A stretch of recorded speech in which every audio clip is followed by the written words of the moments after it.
Hey guys, it's Kyra, and for today's YouTube video, I am back and we are going to be scrolling through Scary Talk High again. So, at this point, I think we're on part 3. Yeah. So, this is the third time we're doing this. The first time it ended up very choppy. I'm sorry for that. The quality was not the best. The second time, the quality was great. So, I'm very happy to say that now I know what to do to make my stream qualities 10 times better, to where when you get to watch it, if you do watch it on YouTube, it does look good. Because I don't think that when I'm actually live, like, there's just lots of skipping and choppiness. So I started, like, I instead instead of uploading that version from Twitch, I like have my own version that I'm recording, like sort of like a screen recording or something. I don't know. And I'm recording my own version, and that's the version that I upload. So I'm trying to like start doing that so that when you guys are watching it, you're watching good quality. And this little person wants to be a menace. I think I had to accept it was a boy today because I looked at Vanilla's dad, and it looks the same as what Vanilla has, just bigger. So I know I was saying that this is a girl until proven guilty. Well, she's been proven guilty. You're a boy. You're a boy. Get out of here, you little boy. Anyways, um, so yes, we're gonna be scrolling through TikTok, Scary Talk High. Now, the first time, I don't know if anyone's gonna end up watching that one because it's so choppy. But I was wearing a Nightmare Before Halloween, Nightmare Before, no, a Night on Elm Street shirt, and it was like it fit the vibe. It was like spooky and all. You are crazy. Get out of here. But now I'm wearing some spooky pants. They're like pajama pants, and they're like Halloween themed. Well, they're not really spooky. They're so cute, man. They're skeletons. I'm gonna stand up for you. They're stop. They're skeletons that are like Christmas skeletons. They have like Christmas hats on. So freaking cute. Also, tell me why my brother told me, like, because we were like with like family for like my grandma's birthday. And tell me why my brother told me that when I was a little kid I used to be bad, and then he would put on Friday After the Next, and that would calm me down. What the hell? I feel like I was just such an interesting little kid, because what the hell, like, Friday After the Next would calm me down. But I mean, I really liked that movie. Like, I loved like Santa coming down and all. But yeah, I digress. Let's go ahead and light this baby up so we can start scrolling through Scary Talk. You are naughty.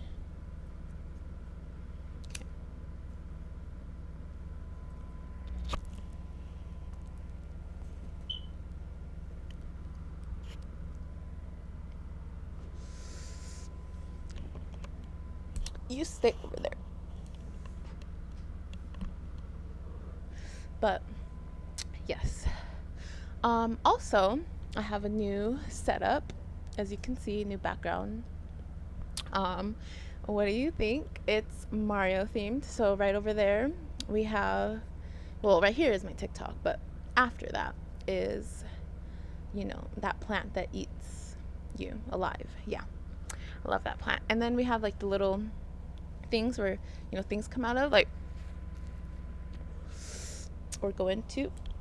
I'm gonna drop my lighter in there. Ooh, ooh, that was nice. Okay. So yeah, a little obstacle course, never hurt anyone. Um, yeah.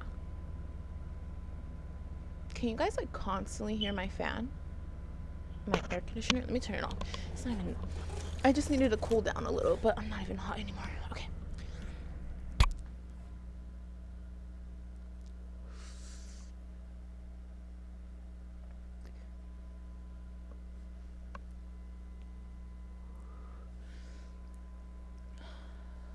Okay. I do want to check on the quality of the stream. I am curious. Let's see. Hello. This is me. The quality of the stream looks a lot better. So whatever I did to fix everything, it fixed like, I mean, everything. So I'm happy with that. But yes, follow me on TikTok. Also follow me on YouTube, TikTok, and Twitch at chiropractor. Also, did I just burn a leaf with that? Like, what the hell? What the hell?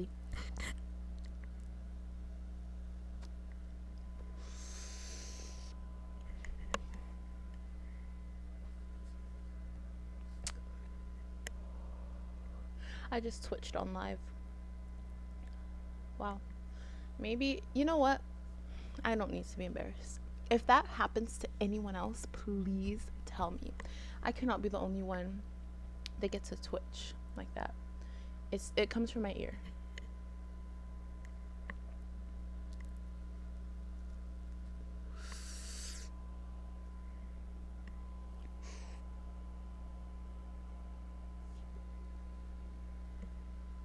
The Hello Kitty ashtray.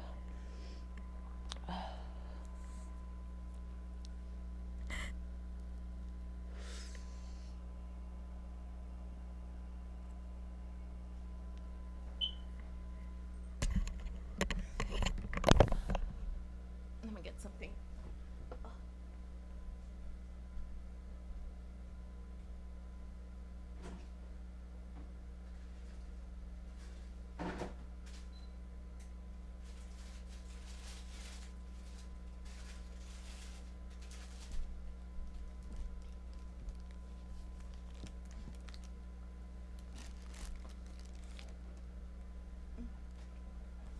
Okay. Me and my husband got some Panera in the early morning when I dropped him off for work. Today's my off day, so that's why I'm streaming. Well, I streamed on my days that I was working too, just after. But that's why I'm streaming so early, like at 11. I would be at work. But yeah.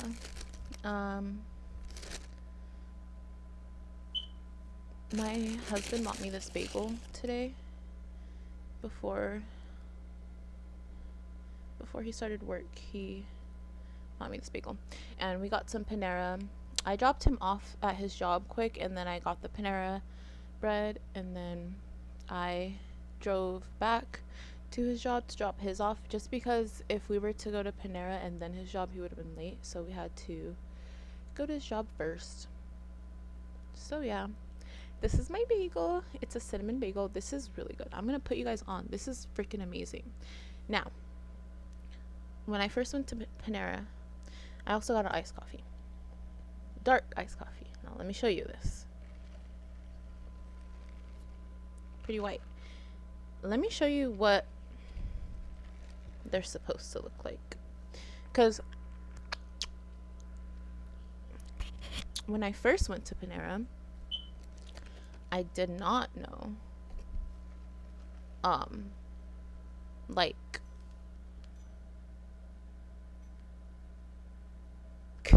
I did not know. Sorry, I was like, did I expose myself? I did not know how I should make the coffee at first, and it was not hitting at first. Let me show you what they are supposed to look like.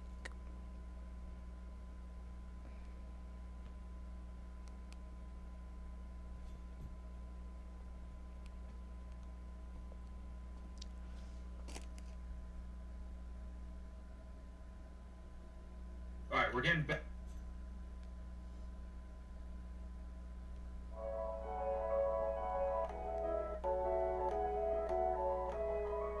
Oh, okay. Yeah.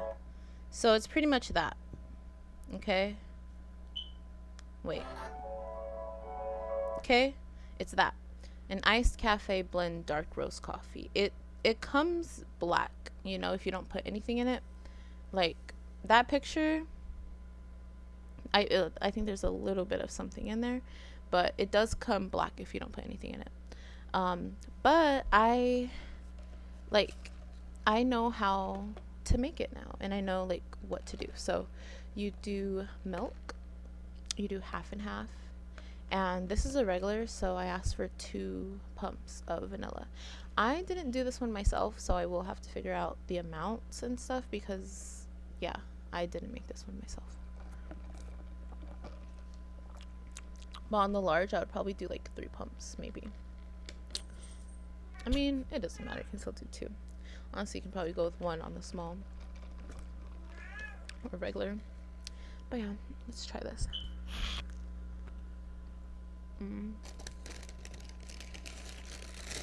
Not as good. Okay.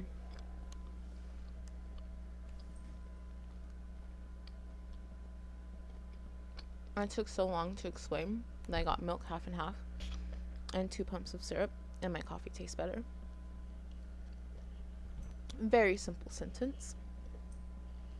Not a simple execution on my part.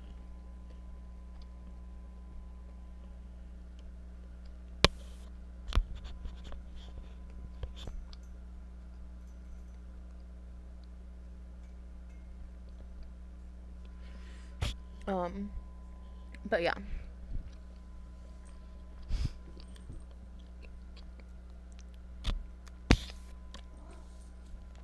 Now,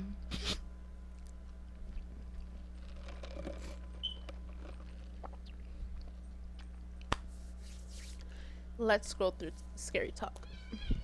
Oh, break it up. Break it up. Okay. Oh, break it up. Break it up. Okay. Are you okay? Oh, they like playing, but if they make a noise, I'll like break it up because I don't want you guys to get hurt. Okay.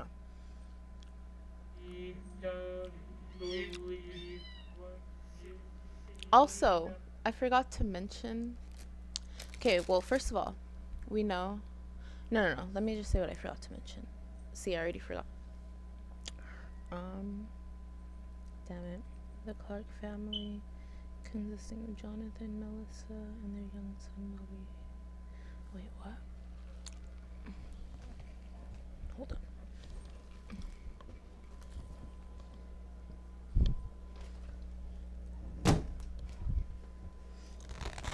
I don't even know what I was gonna say, but oh yeah, I forgot to mention I am watching all of this alone at home. And second of all, like the number one thing when I'm making these videos, like my goal is to scare myself to completion. Like to completion means to crying. When I get really, really scared, I cry. So yeah. Okay, the Clark family. In October 14th, 2023, the Clark family, consisting of Jonathan, Melissa, and their young son Bobby, vanished without a trace from their home on Willow Lane, Massachusetts. As days turned into weeks with no signs of the Clarks, local authorities expanded their search to the surrounding areas. That's so sad. It wasn't until November 5th, 2023, that the mystery took a bewildering turn in the family's own backyard. A small cube built of bricks was discovered.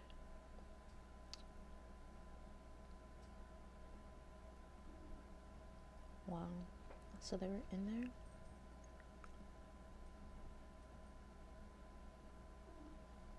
Wait, what? So, did they kill themselves? I'm confused.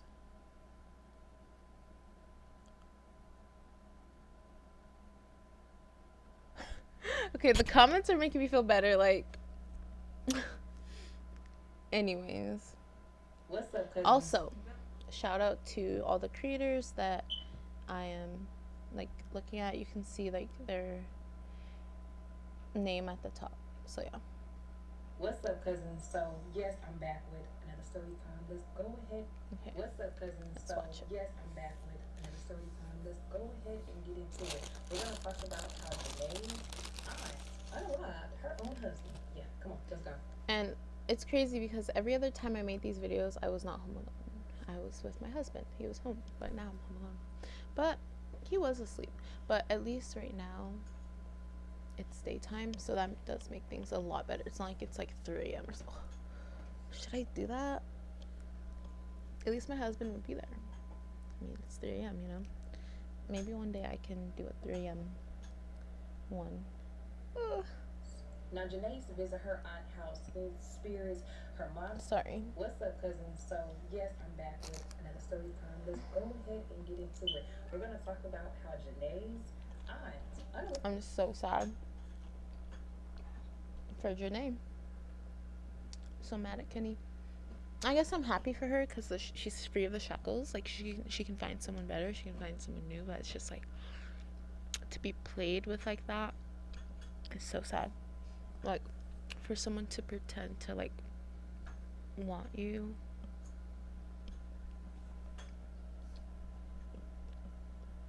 Her own husband. Yeah, come on, let's go. Janae had the ability to see things that wasn't physically there. Shadows, spirits. Her mom said it was a gift that she had. However, Janae said it was a curse. Now, Janae used to visit her aunt's house a lot. Now, she did say it did get a little scary at times because it's like her aunt was obsessed with her, as if she wanted Janae to be her daughter. Janae's mom also felt that way. However, the aunt has never harmed her, so they didn't think anything of it. So at this time, Janae's aunt. So, Janae's aunt wants to be her mom. Interesting. Boyfriend. Now, Janae is only 5 years old. Now, she goes over there to see her aunt, kick it with her aunt, and all this good stuff. But the boyfriend does some things to her that he shouldn't have done, if you get what I'm saying. So, Janae did tell her aunt, and the aunt did believe her. Thank God, because let's not even get into that. So, after all this has happened, Janae started hearing that he started having really bad luck. He ended up losing his car in a car wreck, a really, really bad car wreck at that. He lost all his savings, he lost all his money in his checking, and he lost both of his parents. Janae is really concerned because she's wondering why is all these things happening in this short amount of time. So as time goes by, the aunt husband gets so sick to where he's coughing up blood. He can't eat nothing. He can't sleep. He is just really, really sick. The husband then goes to the doctor to figure out what's going on in his body. The doctors could not find anything medically wrong with him. So that was a dead end because they gave him no answers. So this particular night, Janae is staying at the aunt house. Now she woke up to him coughing. When she went to go see what was going on, she saw him coughing up blood, and she saw her aunt and a shadow figure standing over him, over his body, chanting. She said she don't know what they was chanting, but after they got done, he stopped breathing. The aunt happened to look up and saw Janae standing right there. Once the aunt saw Janae, she said the shadow disappeared. Janae's aunt walked over to her and hugged her and told her it's all over now. So a few years go by, Janae's a little older now, and she's having a conversation with her mom. Now her mom tells Janae that her aunt is unable to have kids because of all the witchcraft and the black magic that she does. Janae's mom said that her aunt made a deal with the devil to protect Janae from anything that she has going on. Janae said to this day, she's scared to go to her aunt's house and she's scared to be around her. She said she's never done anything like physically to harm her, or she doesn't even feel like her aunt did anything wrong to her, but she don't understand why did she make a deal with the devil. So now it explains to why Janae's aunt was so obsessed with Janae as if she wanted her to be her daughter because Janae's aunt can never have kids. Again, y'all, if you guys have anything that you want to submit, make sure you guys send my DM or you consider me Dang. today. Not it tying into the beginning. That's in my bio. All right, bye. What's up, cousin? So yes, I'm back.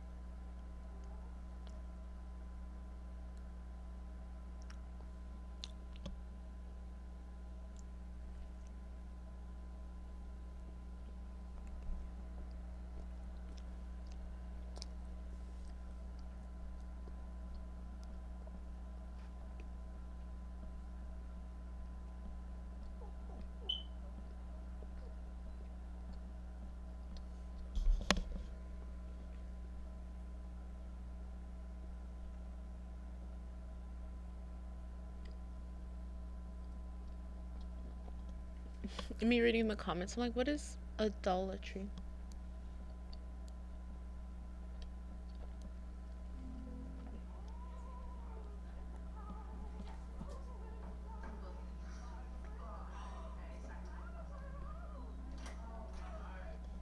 Hmm?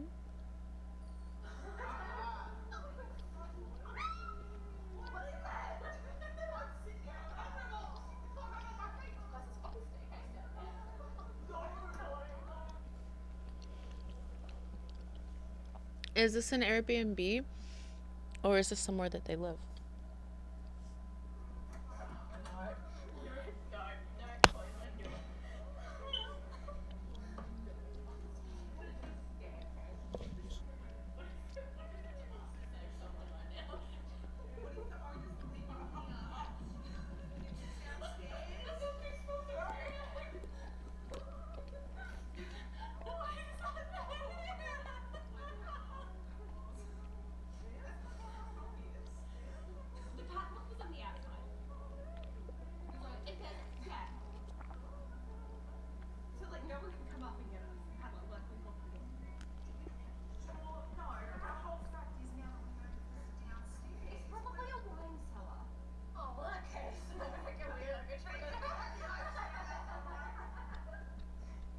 Hmm. That's really scary.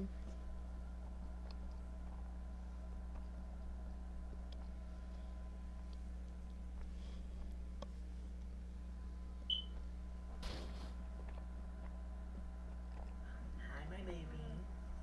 I love my kitty.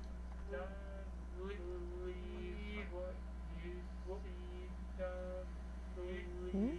Hi, my baby. I love my kitty.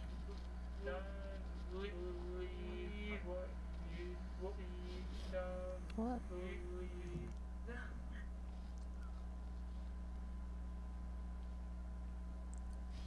Ever lost something? You search high, you search low, and you can't find it. And then suddenly it reappears. Or you've been invited somewhere and you had a wonderful time or an awful time. And then for the life of you, you just can't find the place again. Someone reminded me about a story that I told long ago. And I said to myself, you know what, why not? Let's just tell it again. Just tell it again. It's called this guy Gary. He was on MySpace where he was sharing his music with other users on the platform and they were sharing their work with him. Came across this particular guy that was sharing some awesome, mind blowing music that he had just never heard before. He was intrigued, so he started to chat to this one person. After a while, the person was just like, "Do you want to come to my house? You can burn more music." Yeah, those were the days when they were burning music up. Long time. Sure, I'll come. I sent his information to him, went straight on MapQuest, and he printed off the directions. Yeah, MapQuest, so long time, early 2000s. The next day he went to work and he was just so geeked out. He's a producer, he's a music person is a music person. I don't know, is somebody of his own ilk. After work now, jump in his car, following directions, going to his new friend's house to burn music and chat about music. When he approached the neighborhood, he realized that this is an affluent place, care rich people. So he started to get even more excited. So him rich, him have money. Okay, cool. He said when he got to the house, he started to get excited. He said a long driveway, like straight up the music. So he got excited. Up in front of the house, a butler came out to greet him. Butler, big house. What's butler? The guy came, the guy greeted him. Hey Gary, I'm such and such. Welcome to my home. Would you like something to drink? You want something to eat? Make him feel at home. Him say, well, the guy never treat him no way. Though him drive up here in him little jalopy, the guy never make him feel bad about his situation. I said, wait in the study for me. I'll be there soon. Study all fancy. Went in the study, sat down closer to the computer because that's where the Hmm.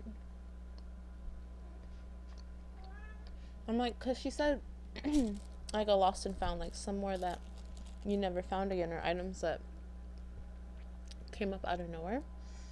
And I'm like, did that happen to me ever? But I don't know. burning music. Had something to eat, had to chat. But he said he noticed something peculiar. Whenever the guy would talk about the artists of the music long ago, he would always talk like, first hand account, like he was actually there. He actually knew the artist. And this is strange because this is a very, very young youth. So how could he be telling me the story like, yeah, like he was there way back in a 18 something, 17 something, talking about different genres of music, so origins, and different artists, and how things passed down. And he's like, never heard about none of them people here before. No, it was strange, but it was exciting. After a while, chatting, burning music, learning the history, it started to get late. So he said to the guy, I need to go to use the restroom before I leave. Sure, no problem. Down the hall to the left. Went in the bathroom. He saw this big book on the counter, but it was quite huge, old, and like tattered. When he looked on the front, it said history of our family. He's like, oh cool, I guess this is like a photo album. He opened it, saw a picture of the guy and what seems to be like mother and father. Skip look like grandparents, great grandparents, great great grandparents. And I'm saying, oh, this is so cool. I'm saying after a while, the pictures turned into paintings and then drawings. Humans didn't look quite human. And I look half human, half something else that he could not describe. So he started to get weirded out. What's going on here? But he kept looking. So when you pass, he skipped right to the back quickly and he saw this creature standing by himself. And under it was marked the original. He just don't know what it is, but it was enough to frighten him. Guy was at the door. Siri, are you okay? Are you okay? Gary, yeah, I'm fine, I'm coming out. You're Gary with him foo-foo self when him come out. Yeah man, dude, that book was that book is an awesome book. With all the pictures and everything that I was just like, serious, serious. No man, no man. Where did you get a book like that? I was just like, you know what? It's getting late now. You have to leave. So the next time you come, I'll be sure to tell you where to get a book like that. But you gotta go now. Gary found it a little above that. But yeah, it was it. On his way home he was thinking how awesome that he got all this information, got so much music, get of CDs, and he just can't wait to Sorry if it get was home to quiet. tell his brother. Cause them days, no cell phone. He didn't have a cell Sorry. phone. So when he got home, he started to tell his brother about this awesome person that he met and all the music they were listening to and all the information. And his brother was like, I want to learn some music myself. I want to learn too. And of course, I want to go for this big house, this big rich house. Alright, cool. We got tomorrow. He tried to call the guy the next day from work and he noticed that the phone was disconnected. He found it strange but was still determined that him and his brother gonna go up to his new friend's house. But I get the man on the phone, but him a go still go to the man house. Righty, he picked up his brother after work and went up to the house. So they're following the instructions on the map, trying to find it again. Approaching neighborhood, the brother is like, wow, you're serious, my big brother? Yes, sir. I said, set up. I told you. Driving, driving, driving, driving. When him get now to the lot, and there was no house. There was no house. His brother was like, I knew it, I knew it. It was a prank. You two lie. And it was too good to be true. Oh, I was just here last night. And it's the truth. The house was here. The butler was here. The guy came, he greeted me. We burned the music. Him tell me everything. But no, you get mad. If you really believe that, you are go crazy. I am telling you where to get all the music from and all the information and everything. Looking at him like, yo man, Gary, I'm mad out. Said, no, I am telling you. The house just disappeared into thin air. Into thin air. But I tell you what, he couldn't find the place because he was no longer invited. Have you ever lost something? You searched. He couldn't find it because he was no longer invited. That's so creepy. Also, look at this. They have the little question mark prize box right there. Very cute. Very cutesy. A little cloud over here with stars and all. Very cute. Okay.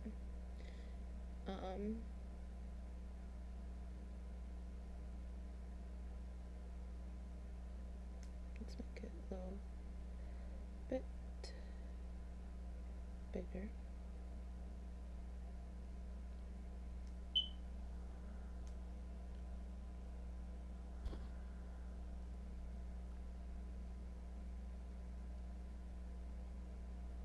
Okay.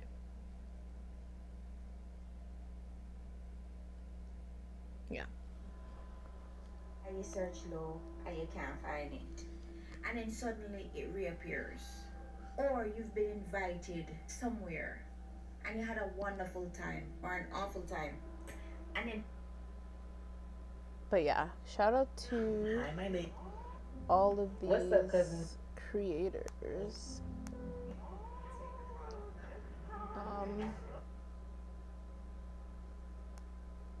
Hi, my baby. So yeah. Have you gonna want to listen to this story, but trigger warning, I advise do not watch this in the dark or at night or sitting alone in your bed because it will freak the shit out of you. This man goes to sleep with his wife and they're sleeping in bed, and around 3 o'clock in the morning he was woken up to this noise, and it sounded like the front door, like somebody was trying to like. Wait, they said don't watch it Gonna alone listen or to what? this story, but trigger warning, I advise do not watch this in the dark or at night or sitting alone in your bed because it will freak the shit out of you. Man goes I'm to sitting sleep alone with on his my wife and they're couch. sleeping in Let's bed, and around 3 o'clock in the morning he was woken up 3 o'clock. to this noise, and it sounded like the front door, like somebody was trying to like scruff or trying to get in through the front door. It has one of these front doors, when the door shuts it automatically locks and you have to have the keys to get back in the house. I actually have a front door just like this. So the first thing he does, he gets his phone, he opens the Ring doorbell app, and when he's looking at the camera in the app, he sees his wife is outside and at this point it was 3 o'clock in the morning, it was freezing cold, and she was standing there shivering trying to get in the house, but his wife is laying next to him. So he turns over to this person who's laying in bed with him and he shines the torch on her, and it is his wife. His wife is actually there and she's sleeping, she's fast asleep and she's fine. He checks the Ring doorbell app again and he's so confused because this woman looks just like his wife, but it's not his wife because his wife is laying next to him in bed. So as he approached the front door, and at this point he's thinking maybe it's a burglar or maybe it's somebody pretending to be his wife to trick him so they can get in the house. He does not open the door, but he shouts out, "Who is it? Who's there?" And this woman replied, "It's me. I've left my keys in my bag and I can't get in. It's freezing. Can you please open the door and let me in?" He froze because this woman sounded just like his wife. The exact same accent, same annotation. This woman literally was a photocopy of his wife. He replies, "Hold on a minute," and dashes back to his bedroom. To his wife? He shakes his wife awake, and of course when she wakes up she's really groggy, she's really tired, and he's like, "You need to see this." Shows her the Ring doorbell and this woman standing out there, and she's like, "Oh, when was this recorded?" He's like, "No, this video is a live video, this is happening right now." Explaining to her, he just spoke to this woman who looks and sounds exactly like her, his wife, and she said to him that she wants to come inside and she's freezing and that she just forgot her keys in her bag. So she ends up going downstairs, she's tired, she's pissed, she does not believe him. She opens the curtains and immediately shuts them as fast as she could because she's like, "What the hell? That is me." Both look at each other and they decide to speak to this woman outside. So the husband calls out, "What's your name?" And this woman outside replied with his wife's full name, including her middle name. He then asks, "What's your birthday?" And she gets it correct. He then even asked, "What do we have for dinner tonight?" And she replied what they had for dinner, plus saying that he cooked it, which was true. So the wife inside the house at this point is trying to control herself. She is freaking out, and the husband reaches over to her and says, "Ask it something only you would know." Is there thinking, what can I ask her? What can I ask her on the spot? Something that only she supposedly would know. Ask this woman outside, "The last time you went to your parents' house, what was the thing they changed about your bedroom?" There was a long pause, and the wife outside then goes, "Who is that? Is there someone else with you? Who's that there speaking?" She goes, "You're starting to freak me out. What is going on? Why are you not letting me inside?" At this point, the fake wife outside realizes she's actually speaking to the real wife inside. The husband and wife at this point are just like, "Answer the question, answer the damn question." And after another long pause, she answers the question, and correctly. The wife inside is absolutely terrified because only she is supposed to know about this. So she grabs her husband's hand and they run upstairs to go back to their bedroom and they lock themselves in the bedroom. They pull out the Ring doorbell app and they watch this woman outside that looks just like the wife walk off in the backyard, and they presume she's off to find the spare key. They're truly convinced at this point if this woman knows all these personal questions. This is so scary because it sounds like a mimic to me because I've heard like about mimics. So yeah. them, she will know where the spare key is. That's the story. It is terrifying, and it's so terrifying because I have a feeling that this was a jinn pretending to be the wife, but this jinn must have been watching them and must have been hanging around them for a long time, which is just terrifying to think. It is so scary. But let me know what you think about this story. Let me know what you think happened. If you think it must have been just a stranger that was pretending to be the wife trying to get in, or if you think it was some sort of paranormal activity. Gonna want to listen to this story.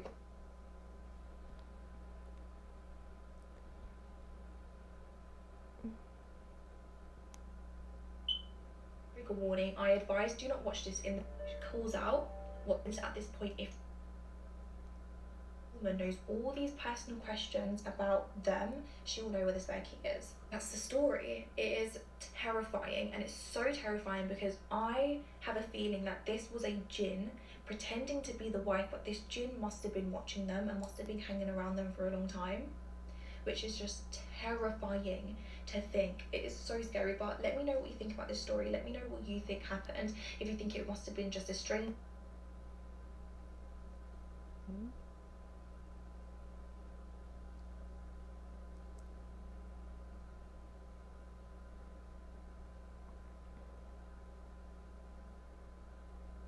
That's scary.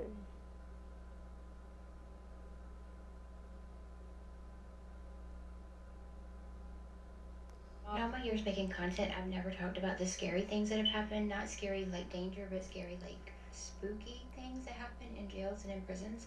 I don't know why. I just felt like some of them were kind of weird and sacred, and like I didn't want to be made fun of. But I've only shared a few with you guys, and I've gotten lots of requests for me to share my spooky, like prison stories or whatever. And so I'm just gonna start sharing them. I was in the county jail one time, and this girl was coming down the hall, and like I guess somebody got caught sight of her because we were all in the day room, just kind of sitting around watching TV and stuff. And this girl was like, "Yo, Chrissy's coming," and all of a sudden, all the women like started piling up in each other's room, and I was like, "What is going on?" Because I didn't know who Chrissy was, and I didn't know why everybody was getting piled up in their room. So I'm just sitting there at the picnic table, like just watching as this girl comes in, and she's this short girl. She's got curly brown hair, and like she looks pretty normal to me. So this officer is escorting her into like the large area, and she's like, "Yo, whose room is open?" And all the women were like, "Oh, well, I'm in here with, you know, Beth, or I'm in here with Medea. Like I'm in here with somebody." And like I was the only one who didn't have a roommate, and so they were like, "Cisco, you got a new roommate." I was just like, whatever, it's a minor inconvenience, but you get roommates in jail. Like that's just the way it is. Like you can't help that.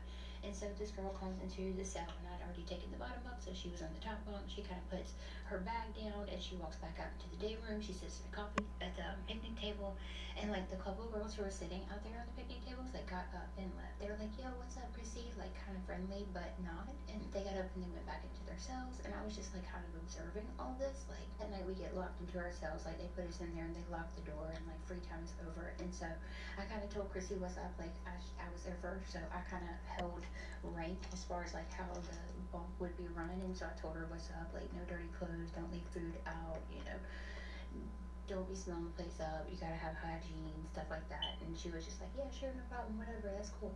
And like she seemed cool to me, and she didn't bother me none. She wasn't disrespectful at all. Like she just seemed like, I don't know, a normal person.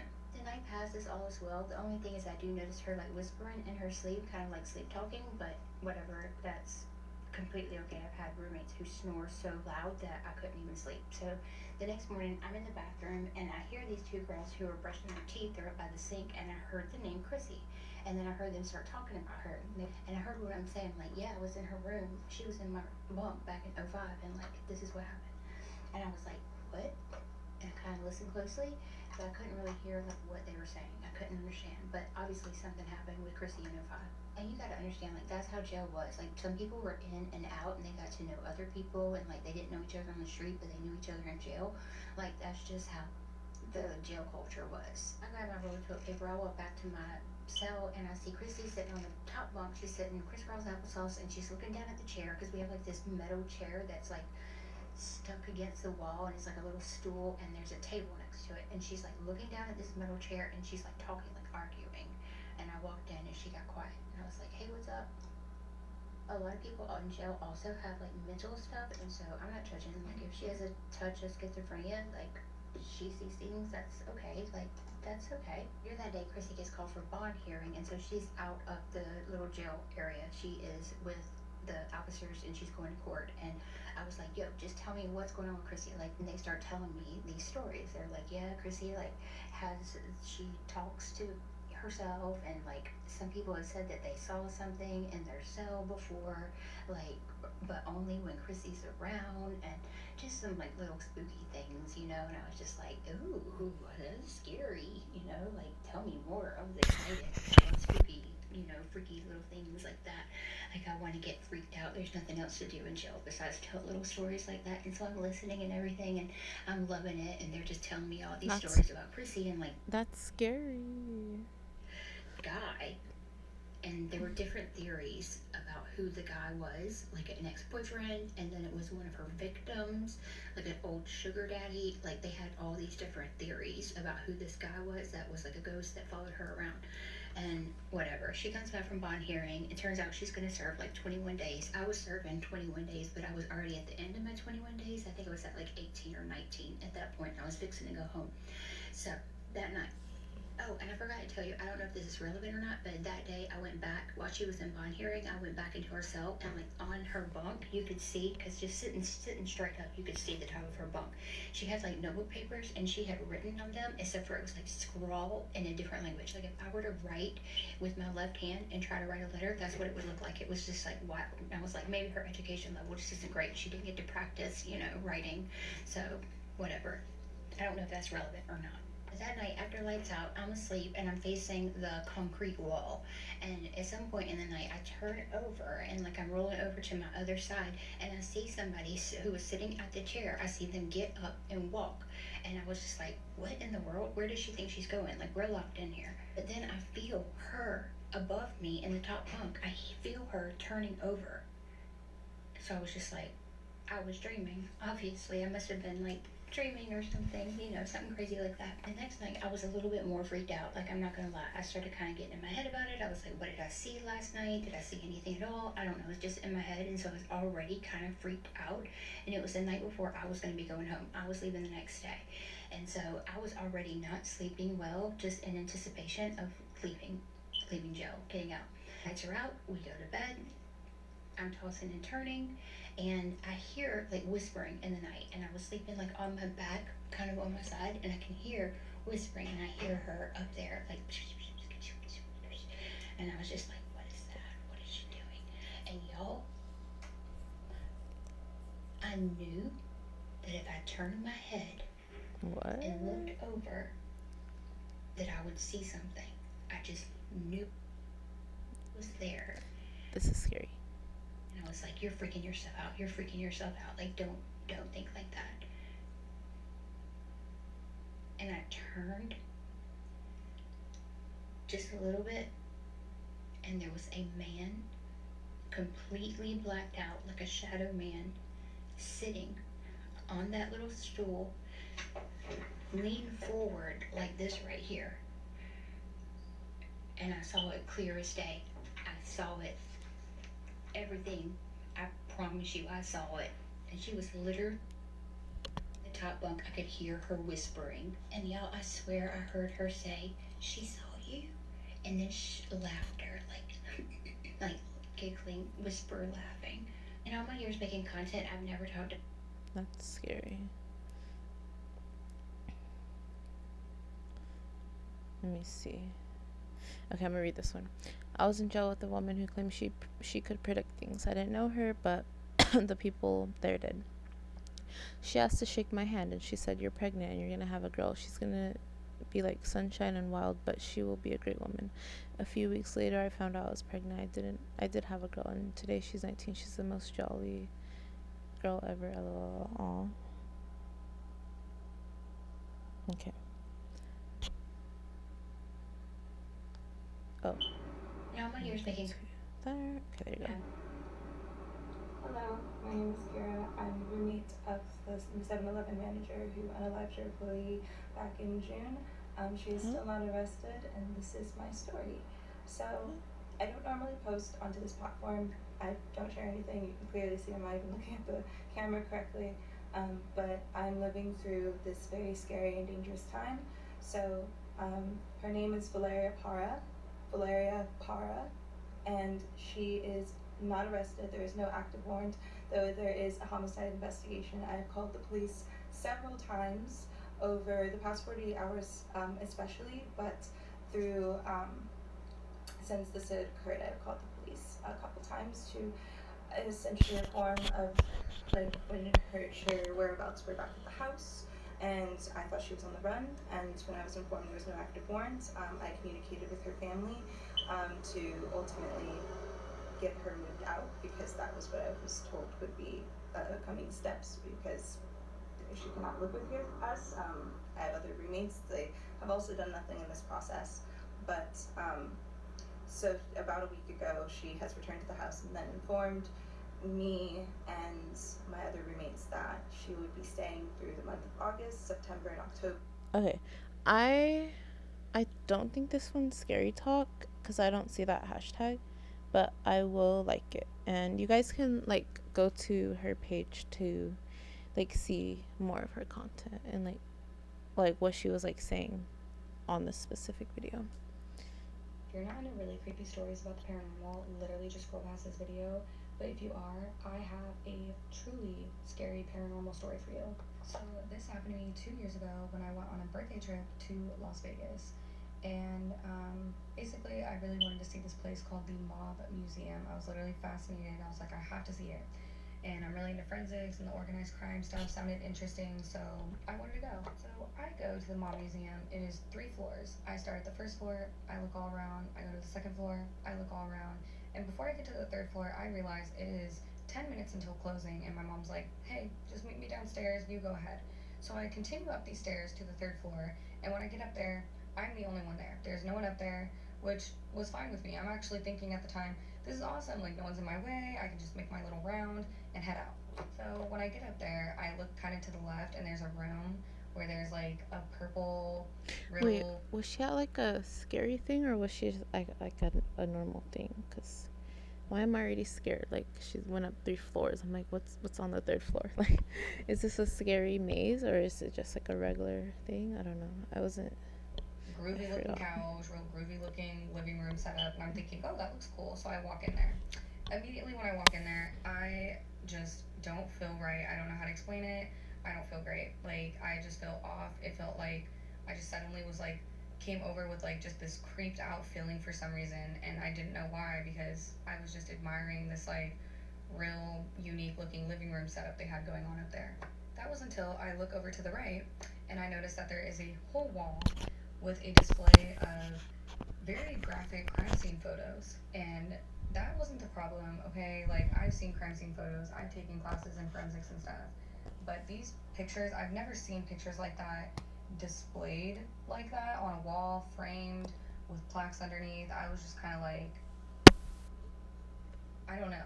I started thinking that was why I felt off initially when I walked in the room. I was like, I don't know.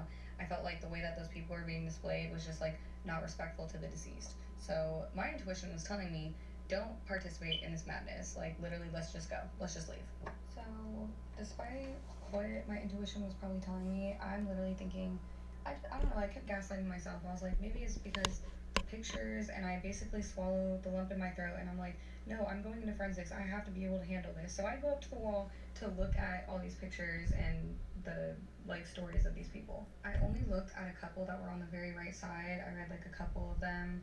And then one of the other pictures from like over here somewhere caught my eye because it looked so old. It was like so saturated and so black and white that I was like, this looks like maybe the oldest picture on this wall. So I look at that picture. It's a real graphic crime scene of a man. I cannot say anything else about it on this app. So I go up to this picture, I'm looking at it, and at some point I go to read the plaque. So I move my eyes down from the photo, and as soon as I'm not even joking, as soon as I start reading this guy's name, dude, bro, I, as I'm reading his name, feel an energy rise behind me. Like it felt like a tall person was like standing behind me or something. And I don't know how to explain why I felt like this specifically, but it felt like something was like hovering over me. Like I don't know how to explain. I don't know how to explain. I mean, it was just horrifying. It felt like something was like looking down at me, and I immediately feel like frozen. Like the hairs on the back of my neck are standing up. I have chills up and down my spine. I am That's not good. very scary. And I started booking out of that room, and I'm surprised I didn't literally full sprint jump down those freaking stairs. But something kept telling me like, don't run, or I'm gonna give off like more fear, more energy of fear. I was fully doused in fear. It probably would have made no difference. But I get down to the first floor. So I finally get down on the first floor, and I have to go down this entire corridor, like this entire hallway. And it's kind of a short hallway, and then you have to turn right to get to the exit and entrance of the museum. But when I tell you this felt like It's the a longest museum. hallway in the world, I'm telling you it felt Okay, like it was a museum. this hallway in the world. So I start speed walking down the hallway, and suddenly this energy that felt like was following me felt like it was literally standing in mine. It felt like it was something was standing in my energy. Like I came over with somehow even more fear than I was already feeling, and start full on sprinting, about nearly falling over, like flying down these hallways. I'm literally just like flying towards the exit. And I get up to my mom, and she's like, "Oh my God, are you okay?" I was literally That's so like, scary. thank God that's over."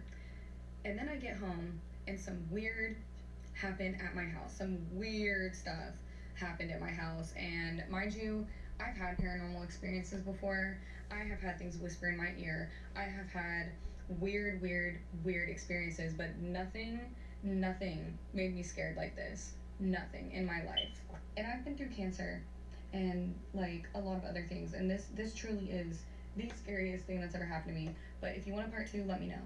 If you're not into really creepy stories about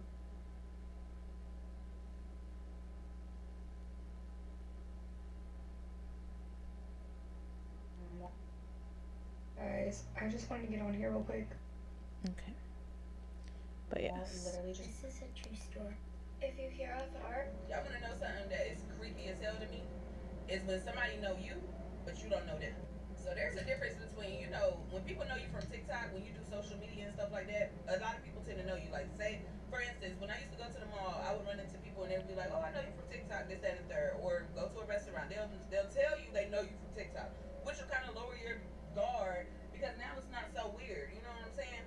But when people don't tell you where they know you from, that is creepy as hell to me. So prime example, okay, I'm rolling through the hood. I see that these people out here having a block party.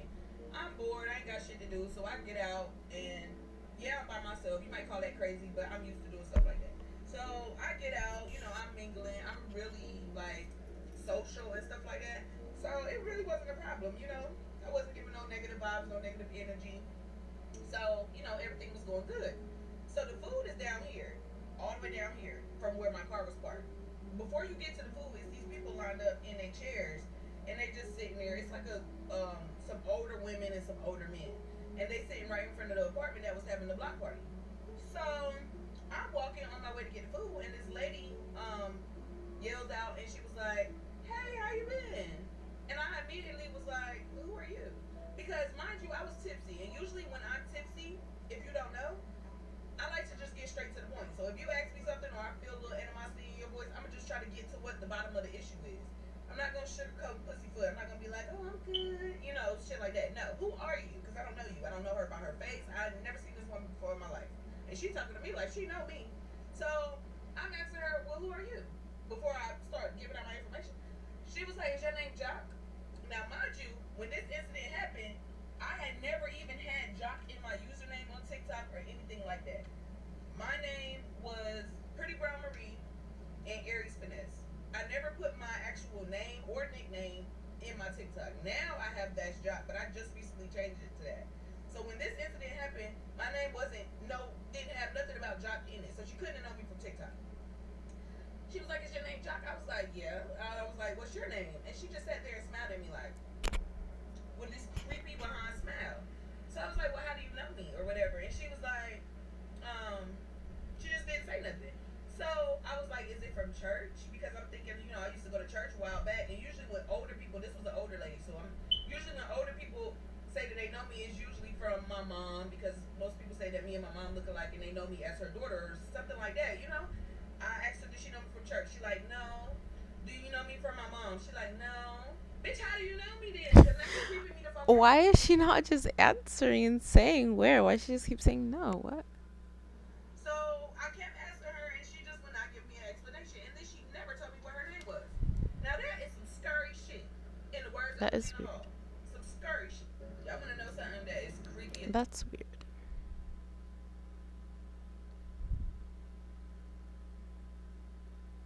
Uh.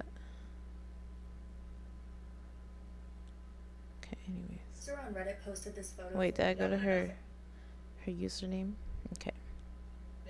A user on Reddit posted this photo from a throwaway account asking if they should be concerned that their roommate is a serial killer. Now, it's from a note that the user's roommate had attempted to burn, but it didn't burn thoroughly, so the roommate was able to see a little bit of what was written on the card. On the note, the roommate is naming people, but calling them trophies and listing their ages with what also appears to be a map. The one side lists someone named Misha and then lists out all of the things that they loved, past tense, about this person. I loved their eyes, I loved their smile, I loved this one a lot. And then on this side, it says Keith was a 28-year-old trophy with a map showing a dead-ending road on 21st Street where OP says he lives with his roommate in Brooklyn, New York. People in the comments are pointing out that serial killer or not, this is a bit strange to be referring to people as trophies, and maybe OP's roommate is in This need is of some extremely mental scary. help. And also, if it were just an innocent note, why are they trying to dispose of it? Commenters are raising some really good questions. Some are saying that OP should take this to police, others are saying that they should just try to get out while they still can. And I'm just curious to know how you would all react if you found notes like this that your roommate had tried to dispose of. A user on Reddit posted this photo from a throwaway.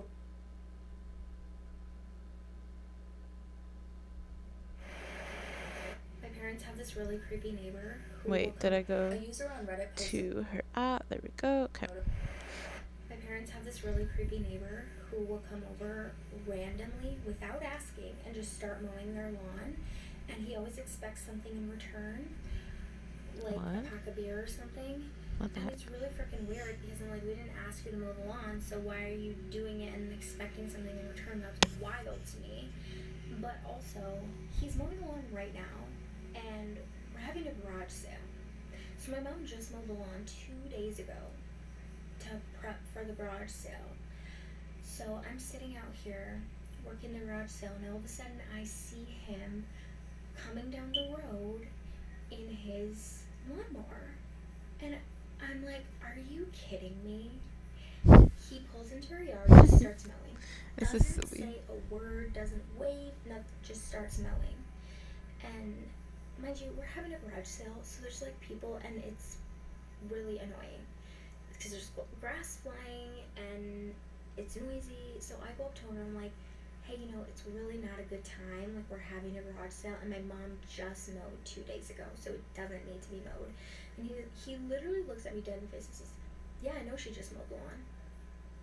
I'm like, What? okay, well, yeah, it doesn't need to be mowed. And it's not a good time. We're having a garage sale. And he's like, oh yeah, I know you're having a garage sale. And he won't leave. He won't leave. He's like, oh, I'll just stick to the back. And I'm like, but it doesn't need to be mowed. What the heck? It doesn't need to be mowed. So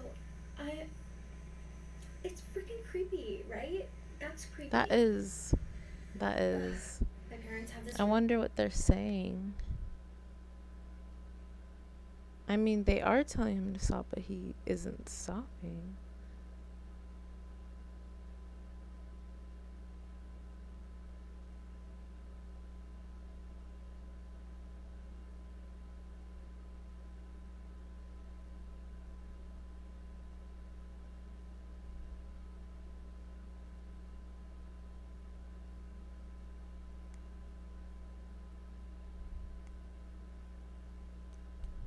Okay, they're not really saying anything to make it creepier. Like, they're just berating her a little bit, but I'm on her side. Like, that is creepy. Definitely creepy.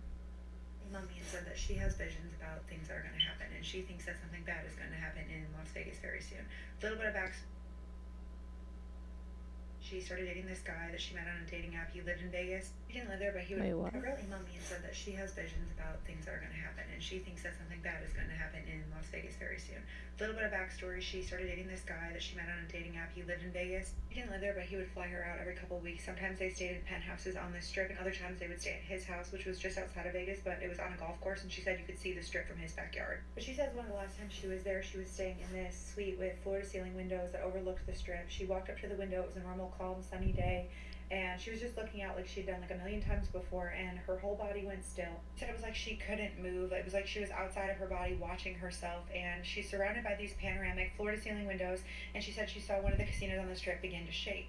At first, it was so subtle she thought she was imagining it, but then it started swaying harder, and the window started to crack, and that the structure started twisting like it couldn't hold itself up. She could hear metal twisting and glass shattering, and suddenly the whole building collapsed, and there was smoke and fire everywhere. She heard alarms going in the distance. She said it was total chaos. She was standing there just watching the strip burn, watching the city fall apart in real time, and she said she couldn't scream, she couldn't speak. It was so vivid, it was so real, and then just like that, she snapped out of it. She was back in her body, and she said it was just very calm, normal midday in Las Vegas on the strip, and she said there was no chaos, nothing had happened. She said when she experienced it, it felt so real that she didn't go back to Vegas after that. She booked a flight home the very next day, stopped seeing the guy, and has not returned since. But she says what makes this scary is that several times in her life she claims to have had visions that have later come true. She says those visions haven't happened often, but every time they have happened, they felt exactly like that, and they all came true.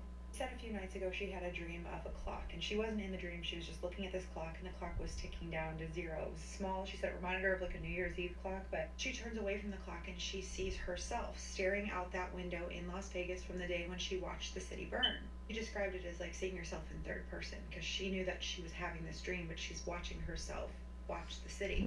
And her It's like body she in the dream knew turned that the time had come.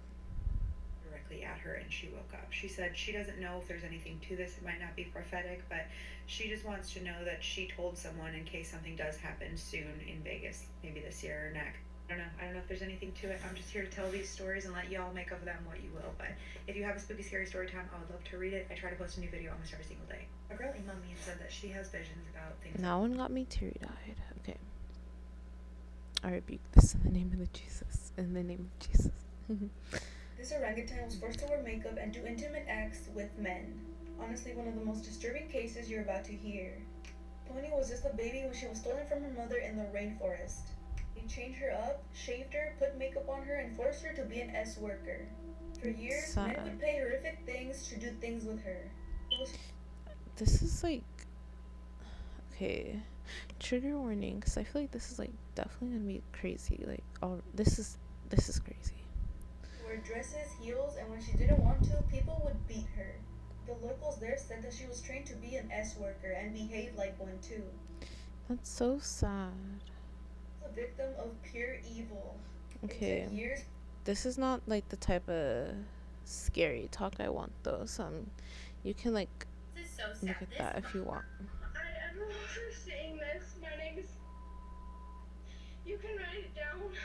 I'm a girl. I'm missing right now. I'm trying to get back to my best friend's house. What are you right there? House. What do you want? Okay. My name is... I don't know if you've ever heard of my name, and I'm on it. The only thing I've been on is, and I promise you that You go to the house. if you don't believe me, Can you go to the house? I'm trying to Listen to me. I'm sorry, I'm so... Listen to me. Go to the house. I'm so sorry if I woke you guys up. If you want me to leave, I can.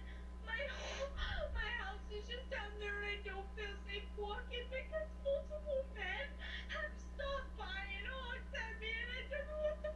Go to the house next door. Go next door. Don't go to my house. Okay.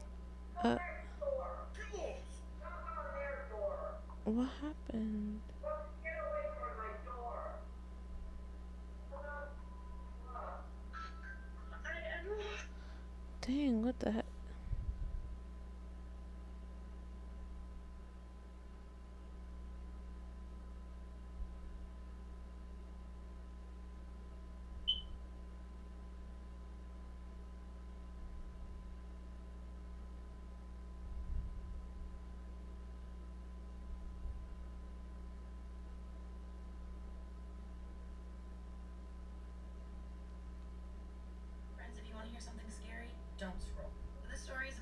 girl who are not friends anymore, so I'm not. Yeah, I don't know. I was confused. Sorry. Don't scroll. This story is about me and a girl who are not friends anymore, so I'm not going to use her real name. I'm going to refer to her as S in this story. When I was 12 years old, I was living in a really small town where basically everybody knows everybody. And if you're familiar with small towns, you know that that means that, like, for the kids, there's not much to do. You have to go find your own fun, which usually results in you getting in trouble or doing something wrong. So honestly, a lot of the times, me and many of my friends would go on Omegle or Kick or there was one more too, but I can't remember. But this particular day, I almost said her name. This particular day, S and I went on Omegle and we were talking to this guy, this really fucking weird guy. So we're talking to him and he was friendly at first, but then things went downhill really fast, as it does usually when a 12-year-old is talking to a grown-ass adult on a website such as Omegle. I'm so glad that that shit is banned. I don't have to worry about my daughter ever finding out about it. Oh, But anyways, it we is? were talking like deeply. I didn't know Omegle was banned. Well, Omegle. I call it Omegle. I didn't know Omegle was banned. And I was pretty confident in that because I was like, oh, it's just online. Like, there's no way he can like find out where we are. There's no way. Wrong, bitch. Anyways, the fucking what made us hang up was when he was like, so how old are you girls? Blah blah blah. And we told him that we were 12 years old, and he said, ooh, I bet you guys are sexier in person. We were like, yeah. What the And heck? then this motherfucker whips out his dick and just starts slonging it around in front of us and is like, you like that? We hung up so fucking fast, but little did we know that he actually already found our location. I don't know how.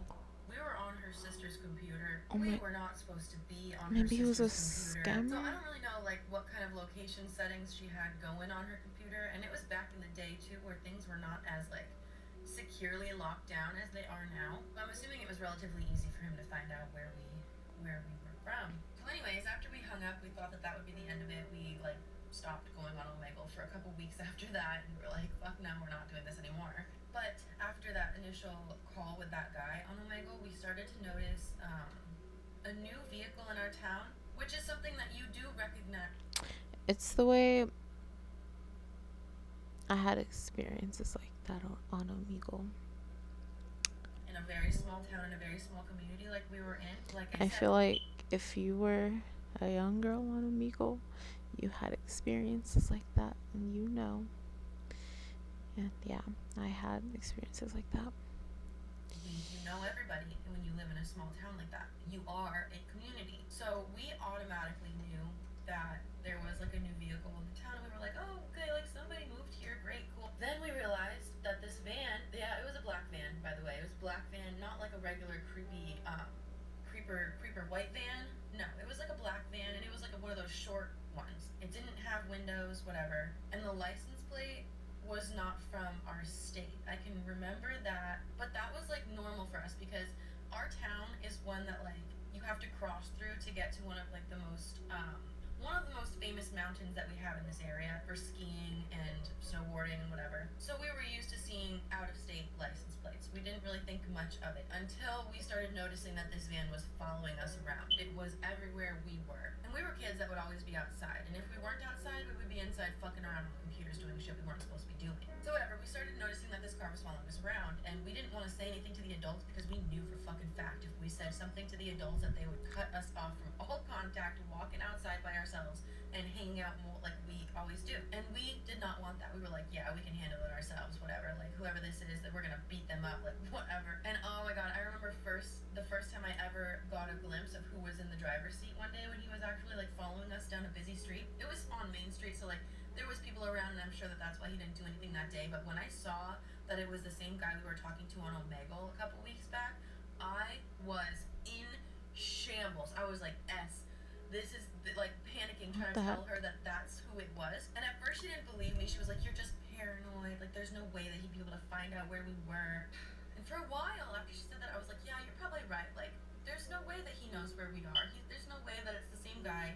You're right. I'm just being paranoid. But then there was one day that we were walking home from the town pool, which was like not very far from her mother's house. So we were walking back to her mom's house, which was like off of a side street. So like you go down a side street, a paved side street, and then there's the dirt side street off of the side street, so like there's not very many people back there. And the side streets in that town are very windy too, so like even if there was a person, like they could be around the corner and they're not going to be able to see you from just like slightly around the corner. So we were walking home to her mom's house having a grand old time when here comes the fucking black van. We didn't even notice it, so we're like walking like do do do do do straight this way. Here comes the van from behind us, and then we're do do do do, and it fucking pulls up and cuts off the entire This is crazy.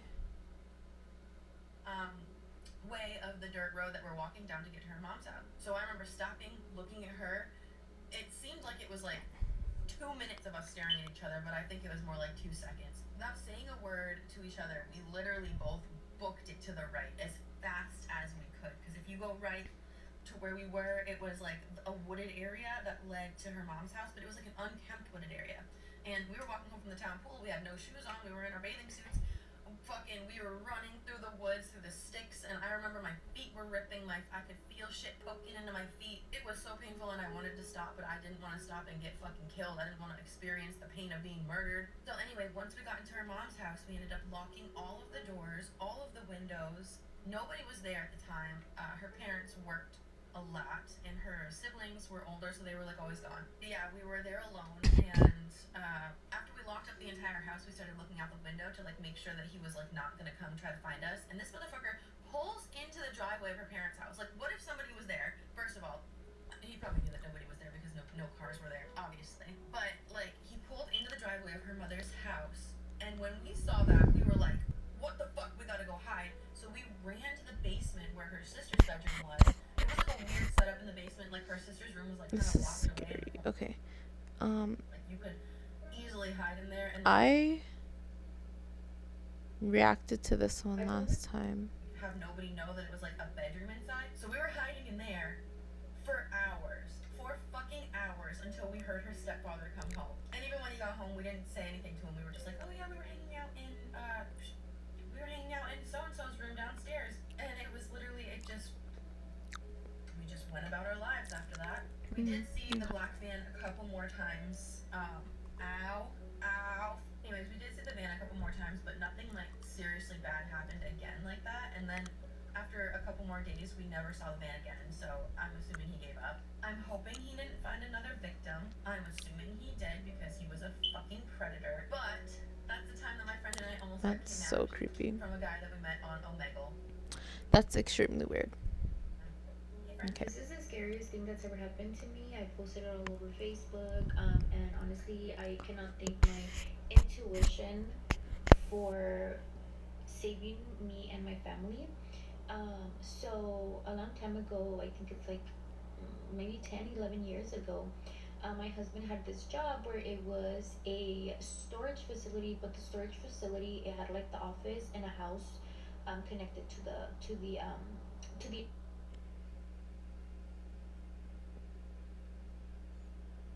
That's so crazy that 10 to 11 years ago her husband had a job. Because she looks really young. Like, I don't know. right? But nobody knew that that was a house. Like the only people that knew it was obviously us. This is the scariest thing that's ever happened to me. I posted it all over Facebook, and honestly, I cannot thank my intuition for saving me and my family. So a long time ago, I think it's like maybe 10, 11 years ago, my husband had this job where it was a storage facility, but the storage facility, it had like the office and a house connected to the office, right? But nobody knew that that was a house. Like the only people that knew it was obviously us because we lived there, and like our family and friends. So keep in mind that this storage facility was in front of a hospital. So the hospital was behind, and the store there was like a little empty lot, and then it was like the storage facility. So one night, again, nobody knew that this was the house, supposedly. One night, the bell door rang, and I swear to God, you guys, I was asleep. I woke up from my That's so weird. sleep and I wanted to throw up. As soon as I heard the bell ring, I woke up out of my sleep and I wanted to throw up. I don't know what it was. I had no idea. My husband got up, and thank God this fucking place had like a regular door and then another door which was a screen door. So they were both locked. And so my husband's like, oh, I'm gonna go check who it is. And so he opens the first door and there's a pregnant lady. I remember the hospital's in the back. And she starts telling us a story that, she was at the hospital, and she needs to use our phone because it was a long distance. Oh, no, no, because I told her, I was like, well, why? I told her, I was like, why didn't you use the phone at the hospital? They have a hospital that you can use their phone. And then she starts telling me it's because it's a long distance number. That since the number that she was calling was long distance, it wasn't going through. So then Gigi's like, oh, okay, let me go grab my phone. And you guys, when I tell you guys, my stomach was fucking hurting so bad. I was like, no, like something's going on. And I told my husband, because he walked back, and I told him, how does she know that this is a house? I was like, how does she know that this is a house? Nobody knows that this is a house. And he was like, oh, you know what? And I was like, babe, don't open that door. Don't open that fucking door. The girl was pregnant, crying, you guys. Like, she was fucking haciendo un teatro. Like, so then he was like, you know what? My phone died. Let me get the office phone. And the phone was dead from the office too. But that's when I told my husband, I was like, how the fuck does she know that this is a house to begin with? And so I told you, I was like, don't open the door. Again, the office and the house were connected by a door. So I go into the office. This is the scariest thing that's ever happened. That's scary. Okay, is there a part two? Guys, I thought I had recorded like the whole story, but I didn't, I guess. So after that, I told my husband, I was like, babe, I'm telling them the story about when they tried to do like the home invasion. So then I went to the office and was like, let me go to the office because in the office for the phone, in the office, there was like a big window, kind of like this one behind me, but you could see to the parking lot. So I was trying to see if maybe I could see someone parked there because I thought it was fucking weird. And I think because I started asking the girl like a lot of questions, and she kind of saw that I went to the other side. Um, I think she kind of like got nervous. And you guys, I kid you guys not. As soon as I like went to the office to look through the window to see if I could see anything, she gets in a fucking what was it, like a Ford? It was a truck, but it's like an older Ford F-150, like a truck, and like they just fucking peeled off. So they took off. You guys, we called the cops. The cops like patrolled for a while. And what I'm thinking, well, what we think, is that they were trying to do a home invasion because the truck was parked like on the side of our house, but you couldn't see anything there because it was dark and there wasn't like a window big enough to be able to see them. But yeah, this bitch was pregnant. She made a whole ass fucking story, and I swear, like, I cannot thank my intuition enough because I feel like I don't know. Like I can't even imagine if we wouldn't fucking open the door to anything. She gets in the fuck and I could see to the parking lot. So I was trying to see if maybe I could see someone parked there because I thought it was fucking weird. And I think because I started asking the girl like a lot of questions, and she kind of saw that I went to the other side. Um, I think she kind of like got nervous. And you guys, I kid you guys not. As soon as I like went to the office to look through the window to see if I could see anything. She gets in a fucking what was it, like a Ford? It was a truck, but it's like an older Ford F-150, like a truck, and like they just fucking peeled off. So they took off. You guys, we called the cops. The Dang, cops like it's patrolled for a crazy. while. And what I'm thinking, well, what we think, is that they were trying to do a home invasion because the truck was parked like on the side of our house, but you couldn't see anything there because it was dark and there wasn't like That's a crazy. Okay. I'm posting this video in case I get killed tonight. So I'm in the middle of nowhere, like literally, and I'm the only person staying in this hotel. It's just me and the guy that owns it, okay? And he was kind of creepy, not to be mean. He was really sweet, just like an older guy, whatever. But I could see him pulling something. I could see him. It's like giving Bates Motel over here. It really is. I should probably whisper. So a few minutes ago, I heard this at the door. Yeah, and there's no people, so I had to go outside and no one was there. I'm really just not in the mood to get true crimed in the middle of Iceland right now. I just want to go to bed. But if you don't hear from me, I'm posting. Yeah. Okay, I just got into the algorithm of people sharing their kind of spooky, scary stories while hiking, or a lot of Appalachia stories. This is not Appalachia, but about 3 years ago near Idaho Springs, in, I want to say, February, March, maybe April. Somewhere in that time frame where there's still snow. My friend and I drove up to Hell's Hole Trail, and we couldn't get far because there was so much snow. We're in a Jeep. We park on the side. We're gonna snowshoe up and snowshoe as much of the trail as we could. And as we start to go up with 4 dogs, big dogs, we're walking up the trail, and there is a pickup truck sideways blocking the road. And there's a man there, clearly stuck in the snow. We're like, okay, that happens. He's not afraid of the dogs, and the dogs are taught to ignore people unless, otherwise told. So, the dogs kind of all surround him. We're like, everything okay? And he is wearing, what looked to be, fishing waders around him, and then, a bright yellow shirt. Pickup truck plates, I want to say, were, I'm going to forget, but the plates did not match the place he told us he was from. It was a different state, and it was not Colorado. And we're on the trail, and he's like, yeah, my car's stuck. And we're like, I mean, we can try to help push it if you want. And there's, a kind of like a cliff edge and, trees on one side, and the rest is just gravel and covered in snow. So we tried to push it, my friend and I. Didn't get it very far. And so my friend's like, well, why don't I get in the front seat and I'll try to give it some gas, and you and my friend push. So she gets in the front seat, starts the car, we're pushing, makes a little ways, stuck again. And we're like, you know what, sorry, we obviously can't help you. And he was like, oh, it's okay, I've been camping up there the last few days. My friend's still up there. My friend Connor's still up there, and I was supposed to meet him. And we don't see any other cars, and also, you don't really camp at that time of the year when there's that much snow. I mean, you could, but it was odd. His trunk was filled with a bunch of stuff. He told us he had just gone to a storage unit, auction, and he didn't get much. We're like, okay. So he had told us that he tried to chop down a tree branch to use as, a lever system to get the truck out of the snow. And then as we're leaving, my friend was like, the axe was on the front seat, and I instinctively threw it in the back.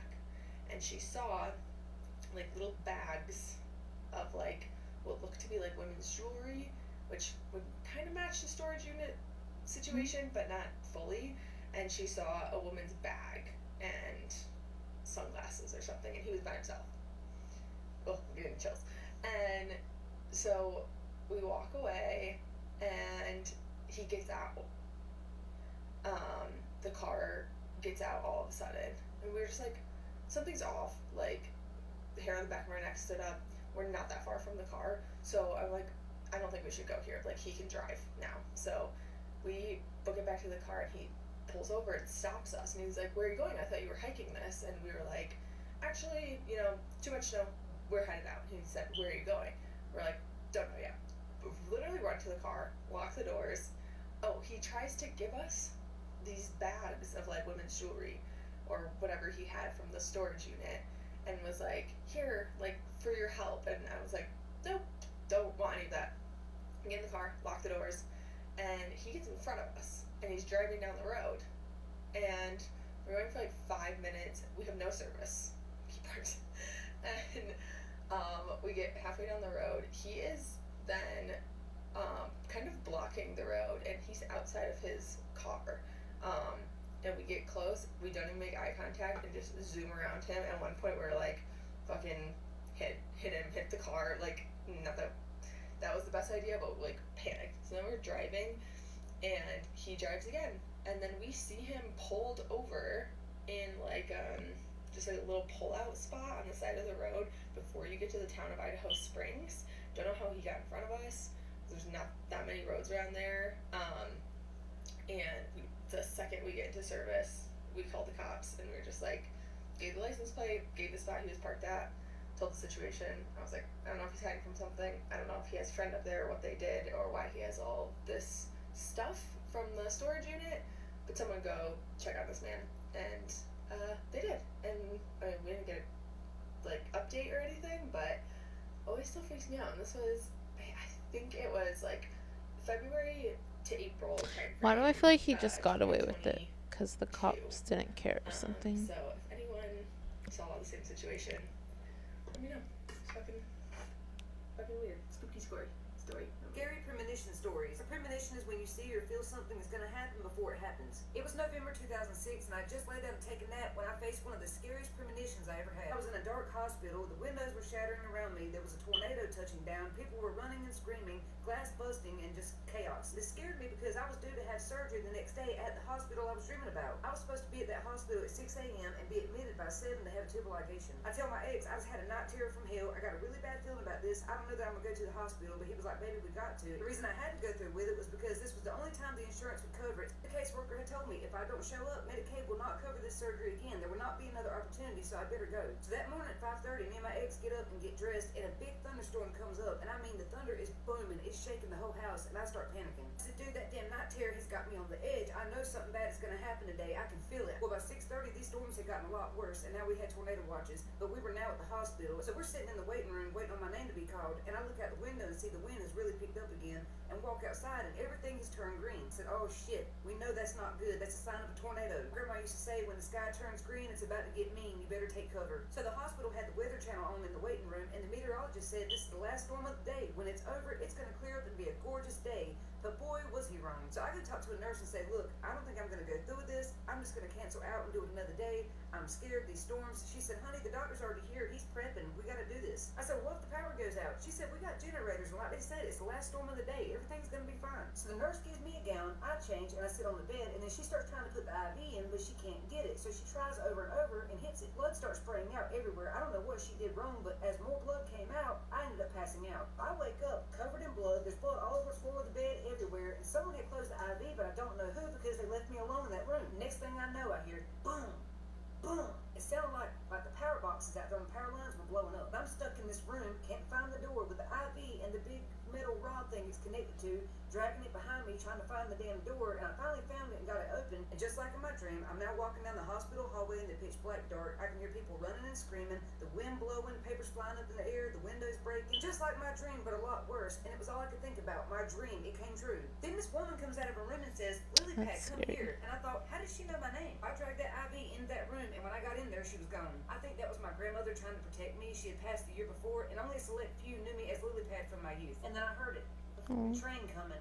Everybody knows when the tornado's close by, it sounds just like a damn train. It's so loud. It started shaking the whole damn hospital. In that moment, my life started flashing before my eyes, and it wasn't like how everybody else says. This was just one moment from when I was 10 years old. I could see it clear as day. I was at home alone because my mom and dad had went somewhere, and we had a really bad thunderstorm. Tornado came through and tore apart the backyard in the swamp. I was a small child sitting in the dark, my hands on my head, rocking back and forth, scared to death, just like I was as an adult in the hospital. I kept thinking, what a full circle moment. It started this way and it'll end this way. This F3 tornado gets that close to the hospital and barely skims past it, just like it did our house when I was a kid. Within seconds of that tornado trailing off, the power came back on, so I snatched the IV out and I took off running. So I find my partner, and him and the babies are okay.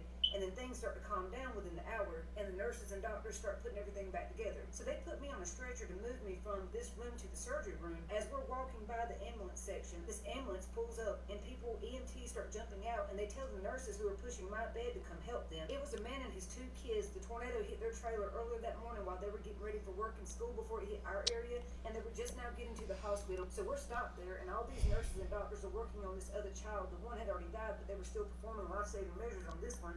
And unfortunately, they couldn't revive that one either. They pulled those 2 little kids as stretchers right up beside of me. They didn't have their faces covered or nothing. Like, I just looked at them like, oh my God, these poor babies. They were cut up bad. I just started crying because just 2 little babies, 6, 7 years old, up that morning getting ready for school, probably eating cereal, playing with their toys, and then they're gone. And this poor woman, I don't know who she was, but she was bawling her eyes out. I guess it was her family. She was just all That's the hell. so sad. At that moment. Okay, you can watch the rest of that.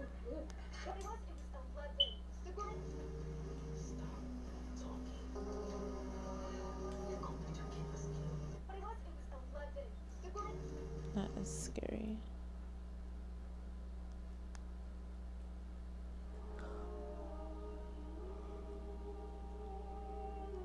Huh?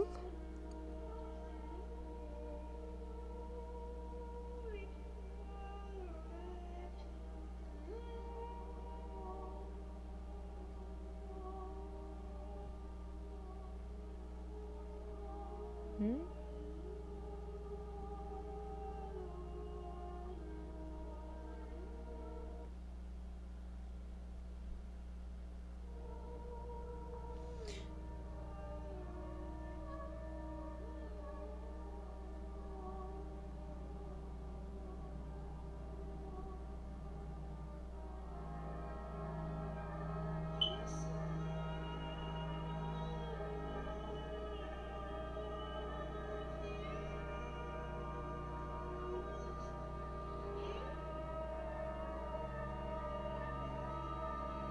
Damn.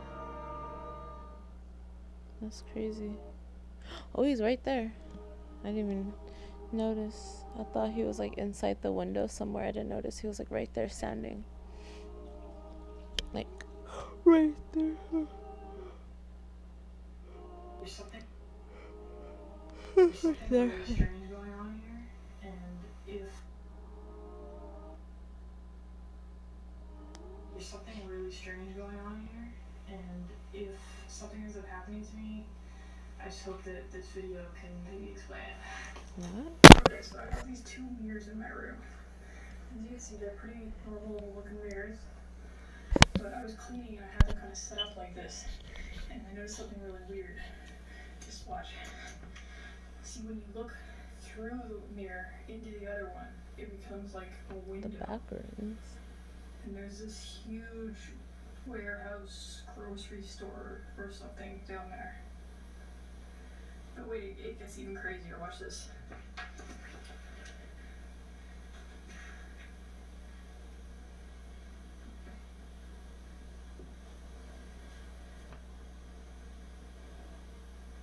Okay, I feel like it's editing, but that's cool.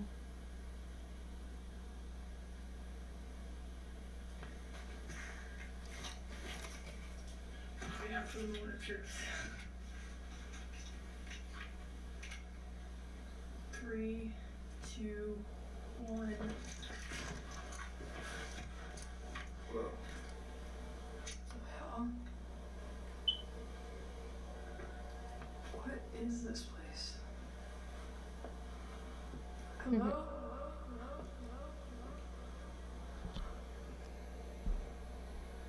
I feel like this was recorded in 2023. But this is cool. Oh shit.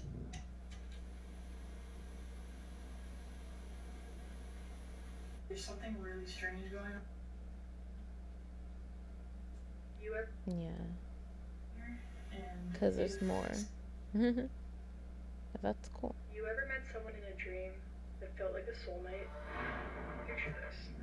Whoa. Yeah, I want to check this person out. Looks cool. So this story happened when I was a teenager. I like her stories. They are scary. And I had just got home from the movies. But I remember prior to that, Alright, I saw I one. texted my sister like, hey, I'm going to be there in 10 minutes. Make sure you open the door when I get there. Because it was dark already. It was close to midnight. And I just didn't want to be outside waiting for too long, you know? So I get home, I'm knocking on the door. And this one seems to always pick up when I'm recording. But I'm knocking on the door, and then she finally opens, and I'm like, what took you so long, dude? Like, I've been knocking and knocking, and you don't open. And she looks at me, she's like, how'd you get over here so fast? And I remember I was like, I've been standing here, like, I've been knocking on the door. Did you not get my text messages or what? She's like, yeah, but I thought you were playing. Like, I literally just saw you. And I'm like, there's no way you just saw me. Like, I've been standing here. So the house that I grew up in is the same house that I'm currently living in. So I don't know if you guys watched my previous video, but I mentioned about those kids that I won't say, about them knocking on this window. Our window is in our back. Our dining room window is in our backyard. So in order for me to get to the backyard, you have to either go through the garage or you have to go through a gate. And I'm trying to like get some sense. So I saw 2 of her stories at least. And be like, how would I possibly like run from the backyard to the front door, like jump this fence, you know. So we talk about it, and I'm like talking to her and like telling her like maybe it was something else, maybe it was the wind. Like I don't want to scare myself, and I'm not trying to scare her more. And then after a while, you know, we just tease about it, and we're like, yeah, remember knocking your head, blah blah. So weeks must have went by, you know, and me and my sister-in-law were sitting at the dining room table, and we're doing our homework. So we're quiet, we're concentrated, and my dad and my brother, they're standing in the hallway. Out of nowhere, we heard banging, literally like banging on the kitchen dining room window. So I look at my sister-in-law like, dude, did you hear that? And she like ducks down, you know, like terrified. And my dad and my brother are like, what the fuck was that, you know? And I'm like, I don't know, you know, like it was in the window, like, and I'm just stuck. And my dad, he doesn't care. He's like in his underwear and everything. And I remember he runs to go grab a bat, and he goes out the back sliding door, and my brother runs to the front door. And a couple minutes go by, and they come back inside, and they're like there's nobody, there's nothing. Where we live at, it's literally a court. So if there was somebody, I would imagine that they would have seen them running, you know? Our whole backyard is fenced unless they would like jump the backyard, somebody's backyard or whatever. But like even that didn't make sense to me. Like why would somebody jump a fence just to knock a window and run? That literally like gave us all chills. And you know, we try to put like two and two together, like what was it? And you know, here comes my sister, like I told you guys, I told you that there was something in the window that day, and nobody believed me, you know. But I'm like you said it was me who was standing there. And she's like, well, yeah, because this thing had long hair, you know. She's like, but I couldn't like rule out their face. And so then I started thinking like, was this like something mimicking to be me, like to get inside the house? Like the fact that it knocked so hard, you know, and it made itself known like in front of everybody. I just got a And I remember like my sister-in-law from the like, ear. being terrified when this happened because we would tell her things, you know, like we hear this and we see that, but I don't think she really believed it. And when that happened, she was like, damn, like there really is something here. Okay, I'm gonna go inside now. Okay, I don't know why that bird made that sound, but yeah, I don't know if something similar like this has happened to you guys, and if you found out what the I thought that knocking was was, like her kid or something. I don't know. or what does it mean when you hear 3 knocks? You can let me know in the comments below. So this story happened.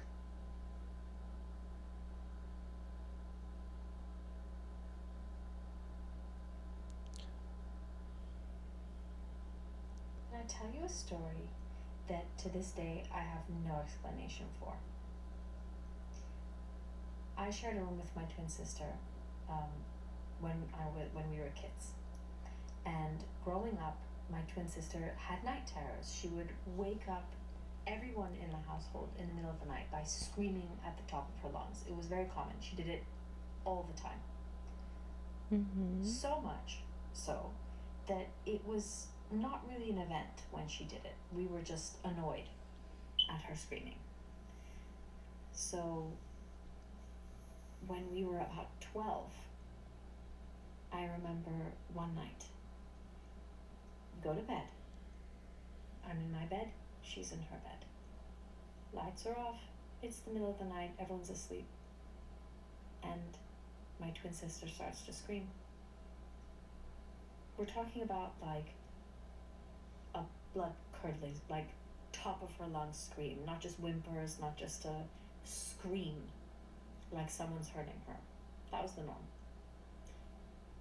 And I should just say that every time we asked her why she was screaming, she said she didn't remember whether she had a bad dream, but there were never any details about what the dream was. So on this particular night, we're on 12, we've gone to bed, and I wake up to my twin sister screaming. I'm facing the wall. She's behind me. Now I turned around to do what I always did when my twin sister started screaming. I was going to tell her off, tell her, shut it, zip it, cut it out.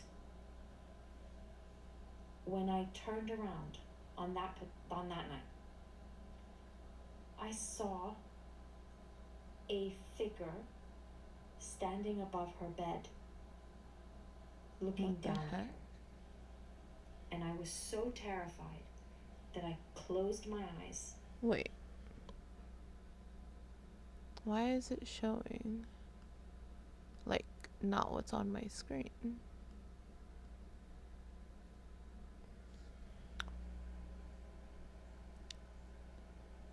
Oh, sorry.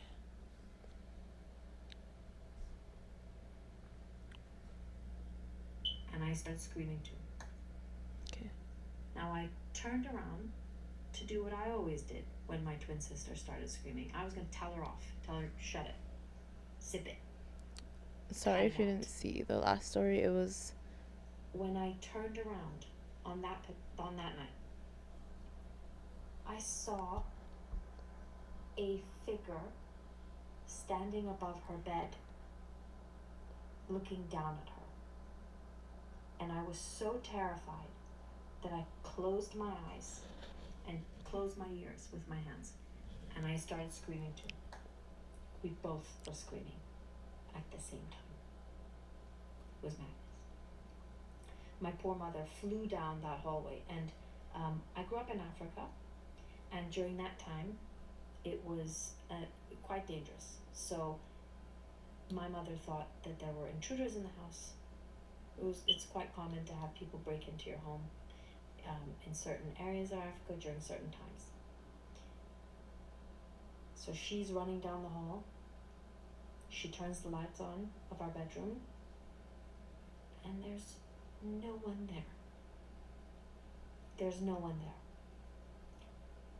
And when she asks what happened, I obviously say, I saw a man standing over Shazzy's bed.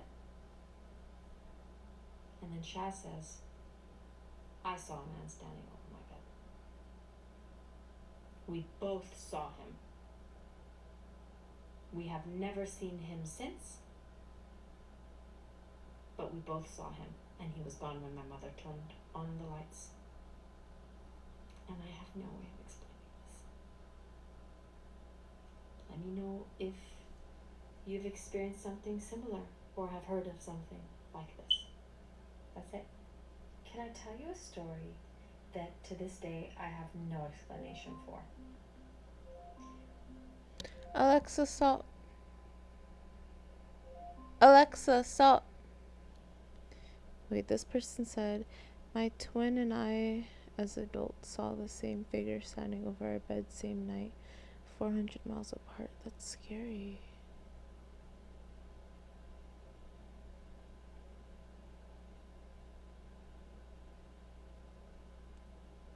I was an adult living alone. I had a dream that a ghost was bothering me, and I called for my mother. Next morning, my mom calls me and says she had a dream where a ghost was bothering me and couldn't get me.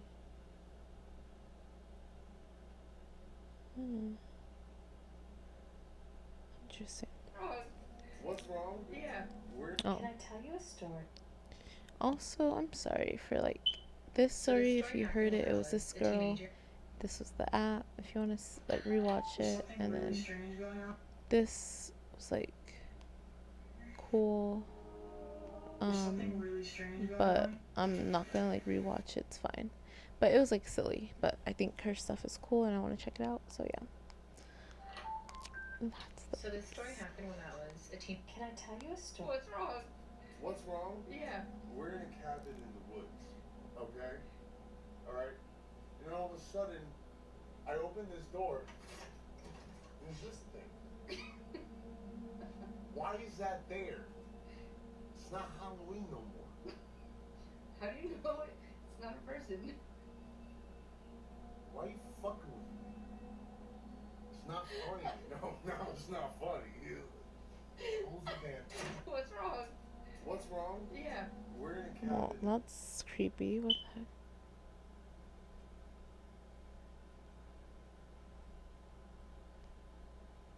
That's scary. What if you Oh, I lost it. with another stuff? My daughter said Hopefully you can find that one's at. I'm sorry, I did lose that one. I'm sorry. Disappears every time he goes to the bathroom. I said, what do you mean he skips class? She shook her head and said, no. He walks out, the door shuts, and then he just never comes back until tomorrow. I asked, does the teacher go check on him? She said the weirdest thing is the teacher never seems to notice. She said it's like once he leaves, nobody remembers he was ever there, except me. I thought maybe she was just imagining things until she said his name, Elijah. She said he always wears the same blue hoodie, always sit by the window, and always leaves during her class.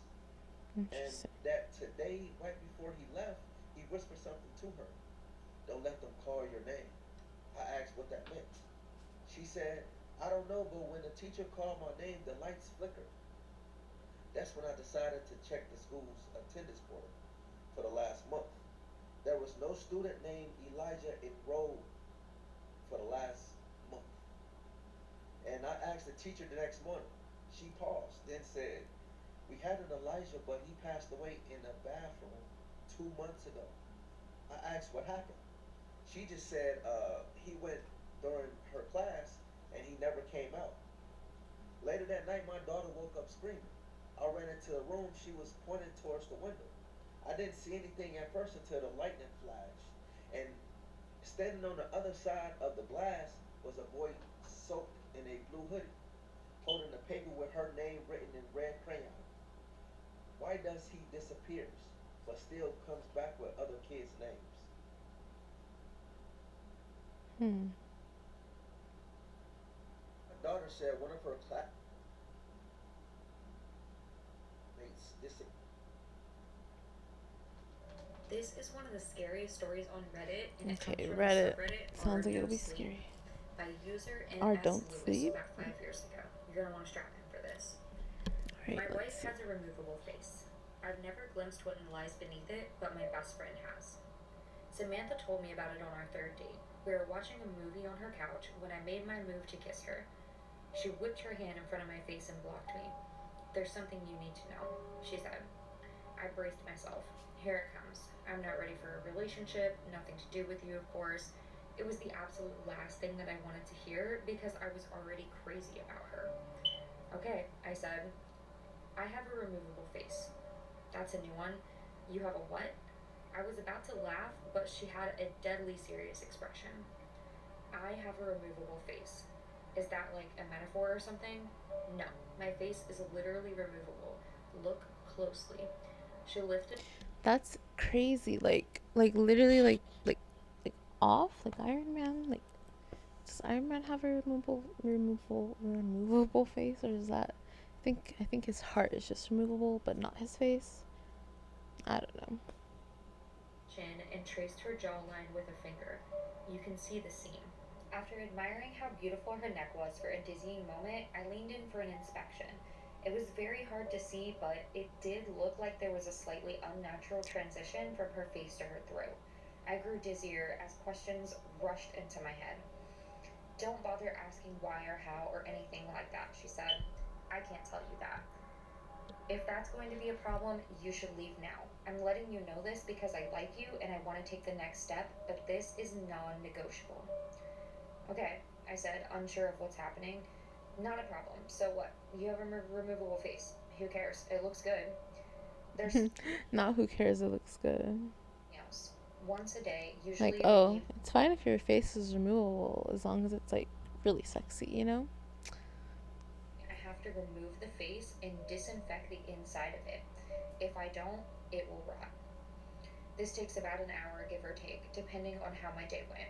During this time, you must never ever look at my real face. Never. Do you understand? Yeah, I got it. Don't ask about it and don't look at your real face. Samantha stood up. Now I'm going into the bathroom to clean my face. That will give you plenty of time to think about what I've told you. If you're here when I'm done, that's great. I would like that. But if you're gone, I'll understand. She turned and walked into her bedroom. I sat in stunned silence as I heard the bathroom door closed. I gave this thing some serious thought. It was possible that it was a joke of some kind, and it was possible that it was a delusion. But was it possible that it was all true? Well, it certainly was possible to transform an actor's face with movie makeup, so I suppose it was possible that Samantha wore a removable face every day. Maybe she had a horrible accident or she had burned her skin.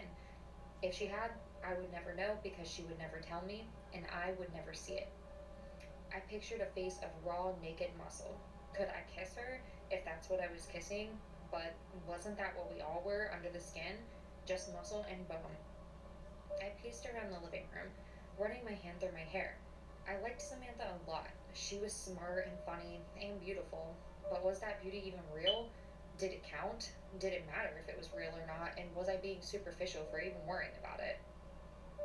When she came out of the bathroom, I was still there. I looked at her face, she smiled, and I was in love. We dated, we moved in together, we decided to get married. For the most part, it was a completely normal relationship, typical of two young people in love building a life together. During the day, it was easy to forget about the face altogether. It looked natural enough, and only in certain positions and in certain light was there ever any indication that it wasn't natural. But every night was the same. Samantha would close herself in the bathroom, sometimes for an hour, sometimes two, and clean the inside of her face. The curiosity never left me. I would sit there and wonder what was under that face. I came so close to barging on her a few times, but I never did. I did occasionally ask her about it, about what, if anything, had happened, and how it was possible to make the removable face look so real. About what it really looked like underneath. I tried to coax her into assuring her that I loved her no matter what, and didn't give a damn about what her real face looked like. I was just curious, that's all. She never showed me or told me the story behind it. She didn't get upset at me unless I was really badgering her. She would just shrug and say, "You know you can't see it, and you know I can't tell you about it." I never told anyone about Samantha's removable face. Not that she asked me not to, I just didn't think it was anyone's business. Except once, I did tell somebody. It was during my bachelor's party. We had rented several cabins in Big Sur and spent the night drinking and packing our noses with you know what. Everyone else had passed out, and the sun was creeping up behind us as I stood on the majestic cliffs with my friend Chris, looking down at the waves crashing. Chris was my best friend, as close to a brother as I'd ever known. We'd grown up together and visited each other at college often and spent the summers together. After college, we moved to different cities, but we stayed in close contact. Standing there on the cliffs, I told Chris about Samantha's removable face. At first, he thought I was joking. Then he had 1,000 questions, most of which I couldn't answer. What's underneath? I don't know, man. Doesn't it drive you crazy not knowing? I shrugged. Lots of stuff I don't know. I don't know how to do calculus, and I don't know what happens after we die. But dude, she's about to be your wife, and you don't even know what she looks like? I mean, I'd have to take a look. Like, you could set up a camera in the bathroom. That's where she does it, right? Set up a camera and have a look, and then you'll know. I sighed. Yeah, it drives me crazy. I've asked her a million times, but she told me I could never look, and I've got to respect that, man. Then we fell back into talking about old times, and a new day dawned. Chris was in town for business last week and planned on spending the weekend at our house. The conversation at Big Sur happened 4 years ago, and we hadn't spoken about Samantha's removable face since. Despite keeping in close contact and seeing each other as often as two people that are transforming into adults in different parts of the country can. It happened on Saturday evening. We were lounging lazily in the backyard, deep into the beer, and just had finished grilling some steaks when I got a text from work. Damn it, I groaned. I have to make this No, work call. Vanilla. You're so Seriously, Samantha said, bad. raising an So artificial eyebrow. bad and It's a cute. Saturday night. It's my biggest client, babe, I'm sorry. It is what it is, I guess, she said. I'm going to head inside and get cleaned up. Chris, are you okay to hang out for a bit? Chris smiled. I'll be fine. I got my beer and some weeds to pull in the backyard. I rolled my eyes and went into the side yard to make my call. 15 minutes into it, I heard There you screams coming go. from inside the house. Both my Oh. best friend and my wife were wailing in terror. I dropped the phone and ran into the house and down the hall to our bedroom. Through the open door, I could see that the door No, to the master he's bathroom just was standing sleeping. wide open. Don't come in, screamed Samantha. I don't have my face on. Call an ambulance. He looked. Oh God, he looked. I guess he's She looking sounded now. desperate I and don't truly know. horrified, and that made me I don't desperate and know. horrified, and I wanted to rush into the bathroom, but I suddenly knew this would be a mistake. I knew that Samantha didn't want me to look at her real face out of no sense of vanity, but for my own safety. Chris staggered backwards out of the bathroom. He was holding a straightened out paperclip, which he had used to pick the privacy lock.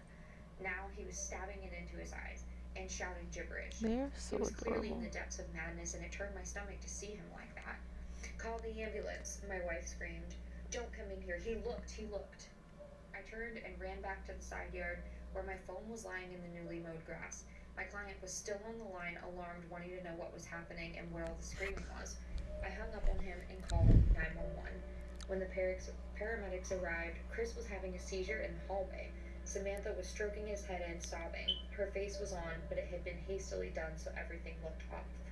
My world has been dark this past week. My best friend is in a psychiatric unit. He's completely blind and mostly catatonic, except for when he slips into violent, babbling mania. The doctors are optimistic that his state is temporary, but they don't know the truth about what caused it. I saw no good reason to tell the truth about what happened. Who would believe me that my wife had a real face that would make anyone insane if they looked at it? At best, we would be the subjects of some long investigation, and at worst, we'd have to prove that it was true.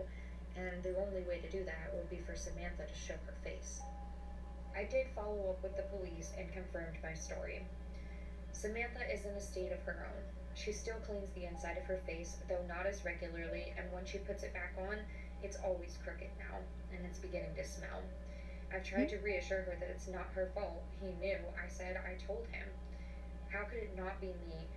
Everyone looking at my face makes them insane? Please, I just need some time alone. As for me, I'm doing my best to hold it together. Do you know what's strange though? Despite what happened to Chris, I still find myself curious about what my wife's face really looks like. More curious than ever, actually. What? So, what do you think was under his wife's face? So he doesn't know?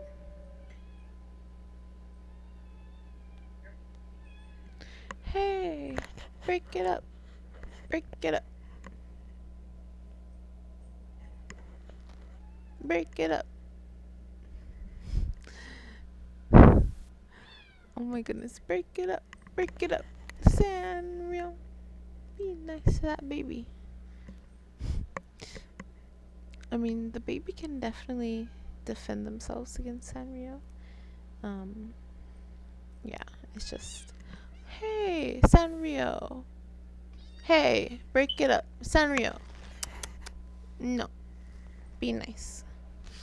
But yeah, the baby can definitely defend themselves against Sanrio when they play. Just Sanrio sometimes, you know, is a little stronger. Obviously, because he's big. So, yeah. Oh.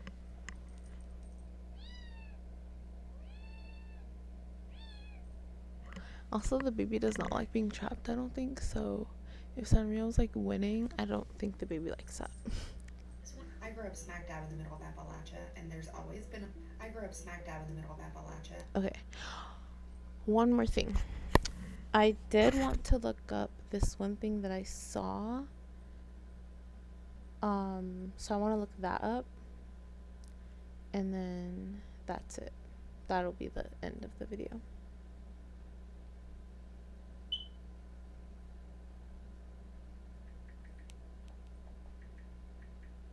So I saw this and I thought that maybe it would be scary. So I wanted to look it up here on my scary talk.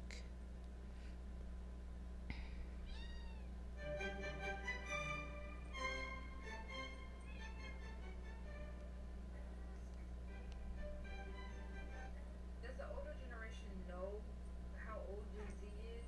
Because I keep seeing them talk about. I think it was like more like that, like said like that, I feel. Okay, well, I guess it was nothing. I don't think it was anything scary. Ooh. Maybe creepy.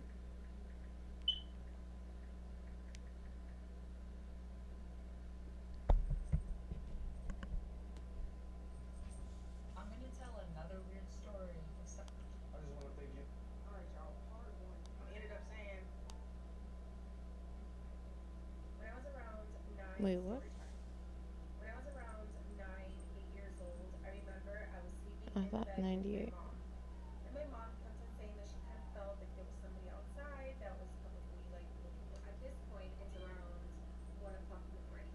So she gets up out of bed and she turns on the light in the hallway. Comes back to our bedroom window, looks outside. There is a man literally standing outside of the window looking inside. What? I know this is kind of weird, but today something similar happened to us here.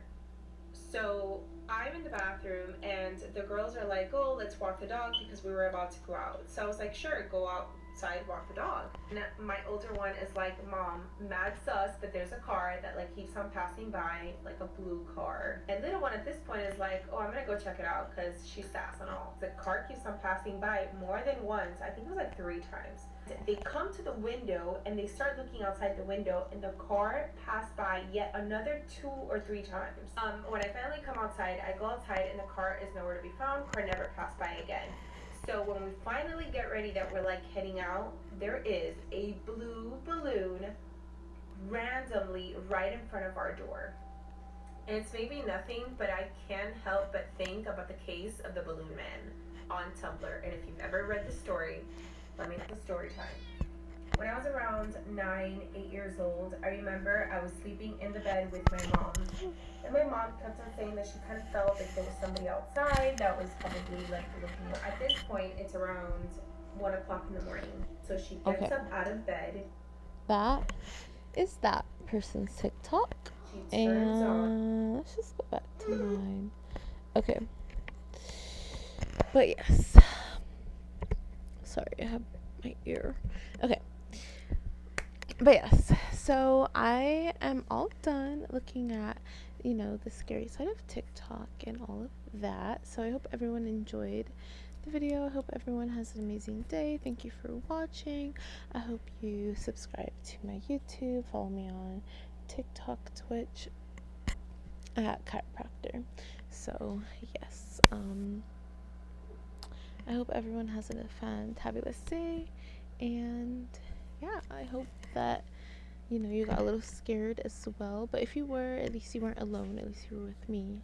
I was alone in here. Well, I had my animals, I guess. Not that they can do anything, but honestly, they would just make me more scared because they would be scared, so I would be scared. But yeah, that's me. I hope everyone has an amazing day. Thank you for watching. Goodbye.